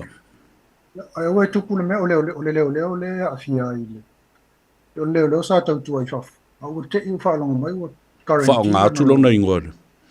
Io, ai na tele, ai le mai e whaile tūlanga le. O lau whaalonga la e tele a tūlanga whapena. E tele mea whapena la whatua maua nei. O pa wale me o le sa no ia le sunga pali pano ia e uia ia vai nga ia la o se fe uma tatu tupe o le ia tatu tupe ma investments tele tupe no pi fai ia nga ia pe afia fai se lo na ses ia ma lo fa ta se mai le titi la vai le mata upu le uni le la kapia Samoa le fo i wa fa fo se ia le fa longo atu ia ele ngata le na ua tuli i wa fa mavai i le office sili ya wa va no fo i lo na no fo ya a le fo wa ave ele si fa ya onga ulu le fionga anga le mana Rudolph Moores ya masule la kapi mo se tupe sili atu le afa miliona tala ona o le fa malo lo le whaamaoni ma sori tu la whanu le whaamalo ino ia. Ai te ua matala noa na nafi. Ai sao noa ai. Ele i se kon kalate na sainia. Wana o se kon kalate tu ngutu i lau fionga whamuina. Le la tapena le mediation masalo ai ua maua i se whaamtalanga i lea fo i mata upu laka pi Samoa. Ia, well, ele toi tau whaamtala ina le tūlanga lo i tatu laka pi. Mautinoa am toa tele au whale tonu. Mai le ni whale tonu vo i tatu punei. Tele tau sanga, le wasa sila fia tatu watu. Le taimin tali malo ai le New Zealand le ipo lalangi. Ia, peo ina le sa tula ima ile si whale tonu tele ana. Ia, peo le sa taiulu ai le tamali vo ile utula ima nei a vea ma whaiau maulu al tatu au le Mase. to wha mase. Mahonui. Ia, o whale tonu ia waleba. Ia tatu ila whale tonu whaingo vaingo tupe. Tele o whai ingai whai. Ia, ma le tūlanga mo ia ia. Pei vo le ua porkiki a le whaingo le tatu muti. Ia. Mai tau la, mai tau ia o le tūlanga le ua whale tonu ia le yuni. O tele le awhia o porkiki tonu. Mai paua le fofo. O le toi sui ato. Ia. Sui ato. Le tatu yuni. Ano pei vo le mai tau. Ia, peo whao ngā vo ile leo al tofinga mai tu o sui vo ia yuni mai tu o. Wa alua le whaporkiki. Ia no mai rola le tonu le, o le komiti whaatonu. Ia ila lo te ai tonu ia ma wata ia ai tangi i le tūlanga leo le whainga whaporkiki. Ai, o le taimi ua halanga tau toi sui atoa le sui atoa i nga tolo. A mata mai lunga o le board of directors. Yo, sau ai lalo. Ai se na wetsil fia le atoa i o le toina i ua umatu le sinele le fia lues. Pe o la pile o lo toina. Ia ala ese i tupe ma launi te tele ma tutongi tele o le International Rugby Board. O le mele te fia whai atu nei leo fionga. Sei e sile whan mata upu lea. Langa o lena o tu eila o suenga. O le to tele o tātou coaches. Whaurulunga i.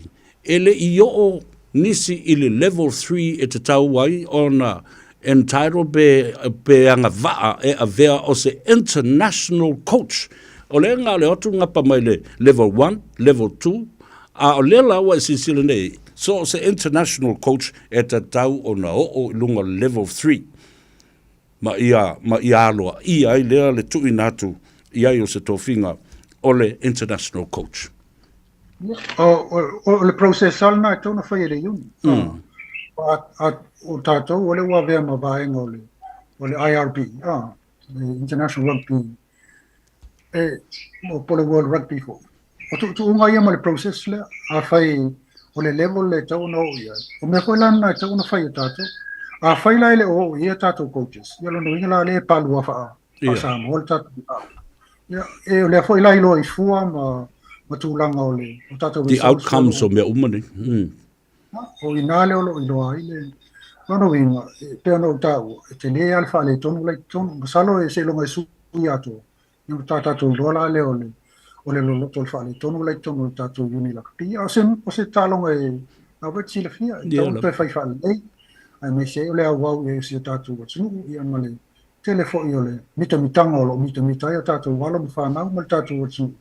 I le ingoa o se tātou au. Tau lan whai wha lei. La se sila masatanga i lau fionga, mi se lau whaalongo, yaso uma ma teimi uma le mata upu lava le nei o lo langalanga i whina ngalo uma le tunu. E le maliu ai o le hit on run i le tamale o tu au.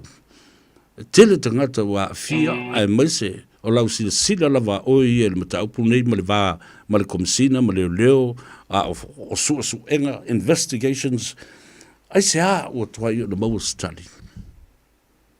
Ia, masalo nāti sila fia le atau, tulanga lau tau tau nil mataupu, na lau ili whamisinonga. Ea peo na e sila fia. E pei o le mataupu le tula i maine. Peo se mea vuile le e whaapipi ia ngā ile. O le ta o toa le mataupu po ai tonu wana la vea. O le su ea la le mataupu na. A le ua lote i la tau ia na o whaisi su ea ma isi tala e pei e pipi i mai ia ile mataupu lea. Ai wale whaia le mataupu. le au tu yai o le la be o le o si alo le titi le o le se li tala bole sa mali le to se ngale lua fe lo su mal tasi ai o le matau pula o lu mo le fa misino ma sia tatu kilo i pole alme tu le mai le o to to lo le to sanga le fa sina ma wat ai o tele tala fe ave i le matau ai sa o ai le la fonga sa yai ai le amatau si ana ave le fa misino ona fai mai sa ala le fa misino e mo i e mau i fa mai tama le o sa pele e tau ona fa o mina pele sa o le pele ana ave le matau le fa misino le taimi na o le mana uma le mele tatu te le sieni al fa la ya o fiu ho ai fa tantat le se closure mele malo o ele o le o le alme o ile la tu su ya le la o ile matau pu o tu se le wo su e mai mo li mau fa fa mtalang ya ai tu ai ping ele o tu lang le fa su na fa su e ngalo ia sa fa tu la na fa mau ni mai la to asi tatu tadia po la tu lang la o ile am tau pule to ia malo fa fatai ono le taimi a le ua kavanisi o vaenga sa o manatu tate fa so ai patino lava langa o le afia o le tanga ruenga ma le tata tua i le atunu me se i tata umo le sose le autu stala ma le fa sala ma mori atu ile nganga fa afteitele i le ufionga mo le avanoa ma le teimi o tala ai le la fa la ua nonofo malama le iai i le mea lai fai e tangata ne ia i tātou ai le o pei tātou o tangata ese ai si tātou tālia lupe o maunu ia o le hasa tala mai i le fionga i le tumai tai pare mia pe alofa mai pe o le afa ua i pe o na fa pe na tuli tātou pei tātou ni le pela watu fa whanga le tunu fa anofo e sea o le mawhai o na tātou watu e whatino le tātou ngā luenga talo sia ia awana i alu se taimi ai tapu o tātou ai atau ai o fo nei mata o pui lumo le whamsinonga ia pe tātou te o wa iei ea seisi wa tulai mai e ave ma le ombudsman ma le ofisa o le sulfa inga ma le tok manga le lau fionga tā wha mawai o le sile le tulanga lea e leo mahua i le taimi nei la alo sa ili sesi ai le whaia se tofinga mzalo na wai tofinga ia ua au se mata po fa lo ngoi wole lo na una i foi mai tomo le maloi tau na fa jeise si il to finga ta wole ole komsina o sulfa inga ya se tato talia ya to le mata ku na ta fa so ai nei il va nga fo lo o talia se finu malo le fio mai mai ta parmi ya tato tapta po ima fa lo fo po la sula ngala ya alfa no ta inga ina ia o ni ise me fa le ton o ni ise me ngase ia tonu a mata vo ile tulanga o tulai mai ia o le tu fa inga o le no ta inga ina ia solo ngale le me uma o ni is tulanga e fimat ya i pe ono tulai mai ise ia me sil temi le tu mo ta tu malo tonu le ta tu no mo fontana ta o le ai fa ta ya tu mo le a no la usionga se ve po lo sumo vo i o le atoa pa tai mo le ava no ta filo i fo ile nei ia o le fa no ta inga o le ta filo i fo ile a le ta te vala ta lata tu mai lo a va tu lo lima ia ona ta nga ile se fa le ile ta te ma wa se bai malu fo ile fa mai ta yo ta o lunga ia George's Pizza na fa lo ngotu ia na fa lunga na file ia ma le so le weekend a to la vole dei le to fa ia mo le sunga le foi pule Lua se fulu tau sanga o le au nanga ma le tau tua a le George's Pizza malana rental, ia, o pe o le tala na e, ta te wha manuia wha atasi e tua i fo i le ni fai pule, ia, ma le nā fo i au nanga ma le tau tua lofa, mo le wha tua ia Angie, ia wha pe fo i lau fionga ma le au fai ngā ruenga, ia, ai maise le tau tua o lo wha au pea. Ua ma usa taimi fo i le toi a ele fono o tātou ma le paramede fono usu. Ia wa leo tato i pe ala sulu fulu lua o te sema. Ona leo fa nga solo nga lua nga ile ale komiti fa pa mene lo o ina i mo ma fon ki nga lo tato wa tsu ile te uma yo tu la fon leo to tu ati ala to. Ia o e masalo pe o te na taimi o mai ala to li po ti ale fo yo lo is tu la fon ila o mai tau wat e talo no ina fon tanga muri le mo le o nei tau sanga lua fe lua spufa ia to tasiro le o le tau sanga So ta ko ele sia ta to. Faki voia sisika ko wala. Ai mnuia tele le sapati ya tayao, mnuia foi o faiva. Alo fa tele mo la fionga balenga venga lo fi trai tunga yai, tau te felo i pea. Ya fa so foi o mai mnuia. Alo fatu, aso foi alo fatu foi la fenga luenga radio Samoa. Ya foi ya. Ya le na Samoa. Fia fo ni le nganga o foi onde toe felo i fo i male. A fionga ele faubuina. Tele tau sanga sa o tustusi ai mo lana fo i magazine sa i le nava i tau. Ia, o se ala anganga fia e toi feidoa i uso ma tutua sa mātou ngā rurue. Ele ngā ruenga, ele ngā tai le tio, ia, whapena i newspaper, o magazines, ia, o televise, ia, ese le fo i le whelanla nuai, o le tāleni ma le tautua, a lea fo i tamali le fionga i le tupufia, whaumuina, a pulu, Lance Polu, ia ma le whanatua ia Angie Polu, ia ma le au whainga ruenga o lo whaafonga mai i Samoa, ma tapua iai, i o tātou whaiva. Ia le nā utou whaafonga iai, le anga le me māta ngā ma le anga, o le anga le anga ina o utou, ma le whasia, a o pupula atu mata, a o mea ai, o mea tātou, a le whaira wari i, na ele mea, oi le i tua o nei mea, awa o le company lea MMG. Company lea na mai ele sa avea ma minsta, le na vai teimi o tule epa. Afa masanga Rico tupai. Ia le uso fo ia tea. A le fo ringa mai. E ia la so tanga nei ma mea nei ma whaapolo kiki le ta ai i le valea. A le wanga le anga ina ai le au tustala ma le au whasala lau a Samoa. I to tonu o le tātou lava atunu. Fasia ai pula tama whanau o le atunu. Yo. Na uma le fo la i lea so sola palangi ma ave uma kako kupe i fafu. Aia, tau te whaatutu i le matawhanga ma whaasavili ma. Okay. Talo sia o whaalongolongo ma whaafonga mai le tātou autostala ma lau whaasalalau ia vea nei matau. Ma matau upu tau ave se ia o le teimi o le whono. Se i tatala mai le finangalo, ma le tō whaale komiti whaafoedea. Ai se ālava. Tō wawa i le lea mio pua. Te se le lea mio pua. Tu lau whaafonga le tu sapa o kou o lau whangarunga le malo. Lea ua o tō o le whaia se tenda e tō o ave, wa ofo le ngā ruenga i le ABC, Australian Broadcasting Corporation. La le mea o tō o ave. Kosa o mai si i aku le whaamrianga i luma o mata, o halo mata ma whanau Samoa, ai fōa i istangata. Ai o atu ai tari mai ea, mai le ai. No, it's not fair. That is a privilege for the host country. Give it to them. Give them the privilege. Ave I autostala ale atu nuu nai whai ai. Ea, e leo tātou ni Samoa. Ngaro fia pōngo sisi i me i whaingi san. Mo i ala utala. Matanga. Whaamatanga lawa e tātou. Whasioti e tātou tangata. Whai mea leanga tātou tangata. Ia i tātou lawa ai whatu fwoi. Ai iai me alo whanga iai. Alo le whaapolokiki au mai istangata. O mai whaile mea lea ai tātou no nofo. Ma ai tsunami i le mea lea. Le alo wha mai lea tua vai lo tusas tātou manuia. O le a tātou tau mawai. Manuia le sa pati lea soa tai. Alo wha mai lea tua ma ave ese la ngono ti ngā.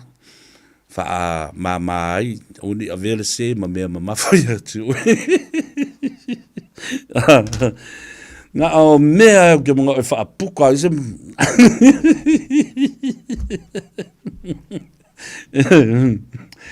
Nā, ia. Ia tele le au whingaruenga ma le upfolofolo i le asua te au. Ia, whapena fui fuwhanga aruan mau tā whaonga mai vai vanga i le a fiafia nā nei. Ma ua nei, ma le uso ia lauli Isaac Paunga ia male ia tau sa vele nei ia fa soi fu atu le tatu tunu mai e manuia lava ia le nei au auli Ua sau tua nasi le alo fahi mo oe wa pei o se mai Awele lai se iangi mai si o le o e tawhia whalongo i ai La upele ea po o fea o e ai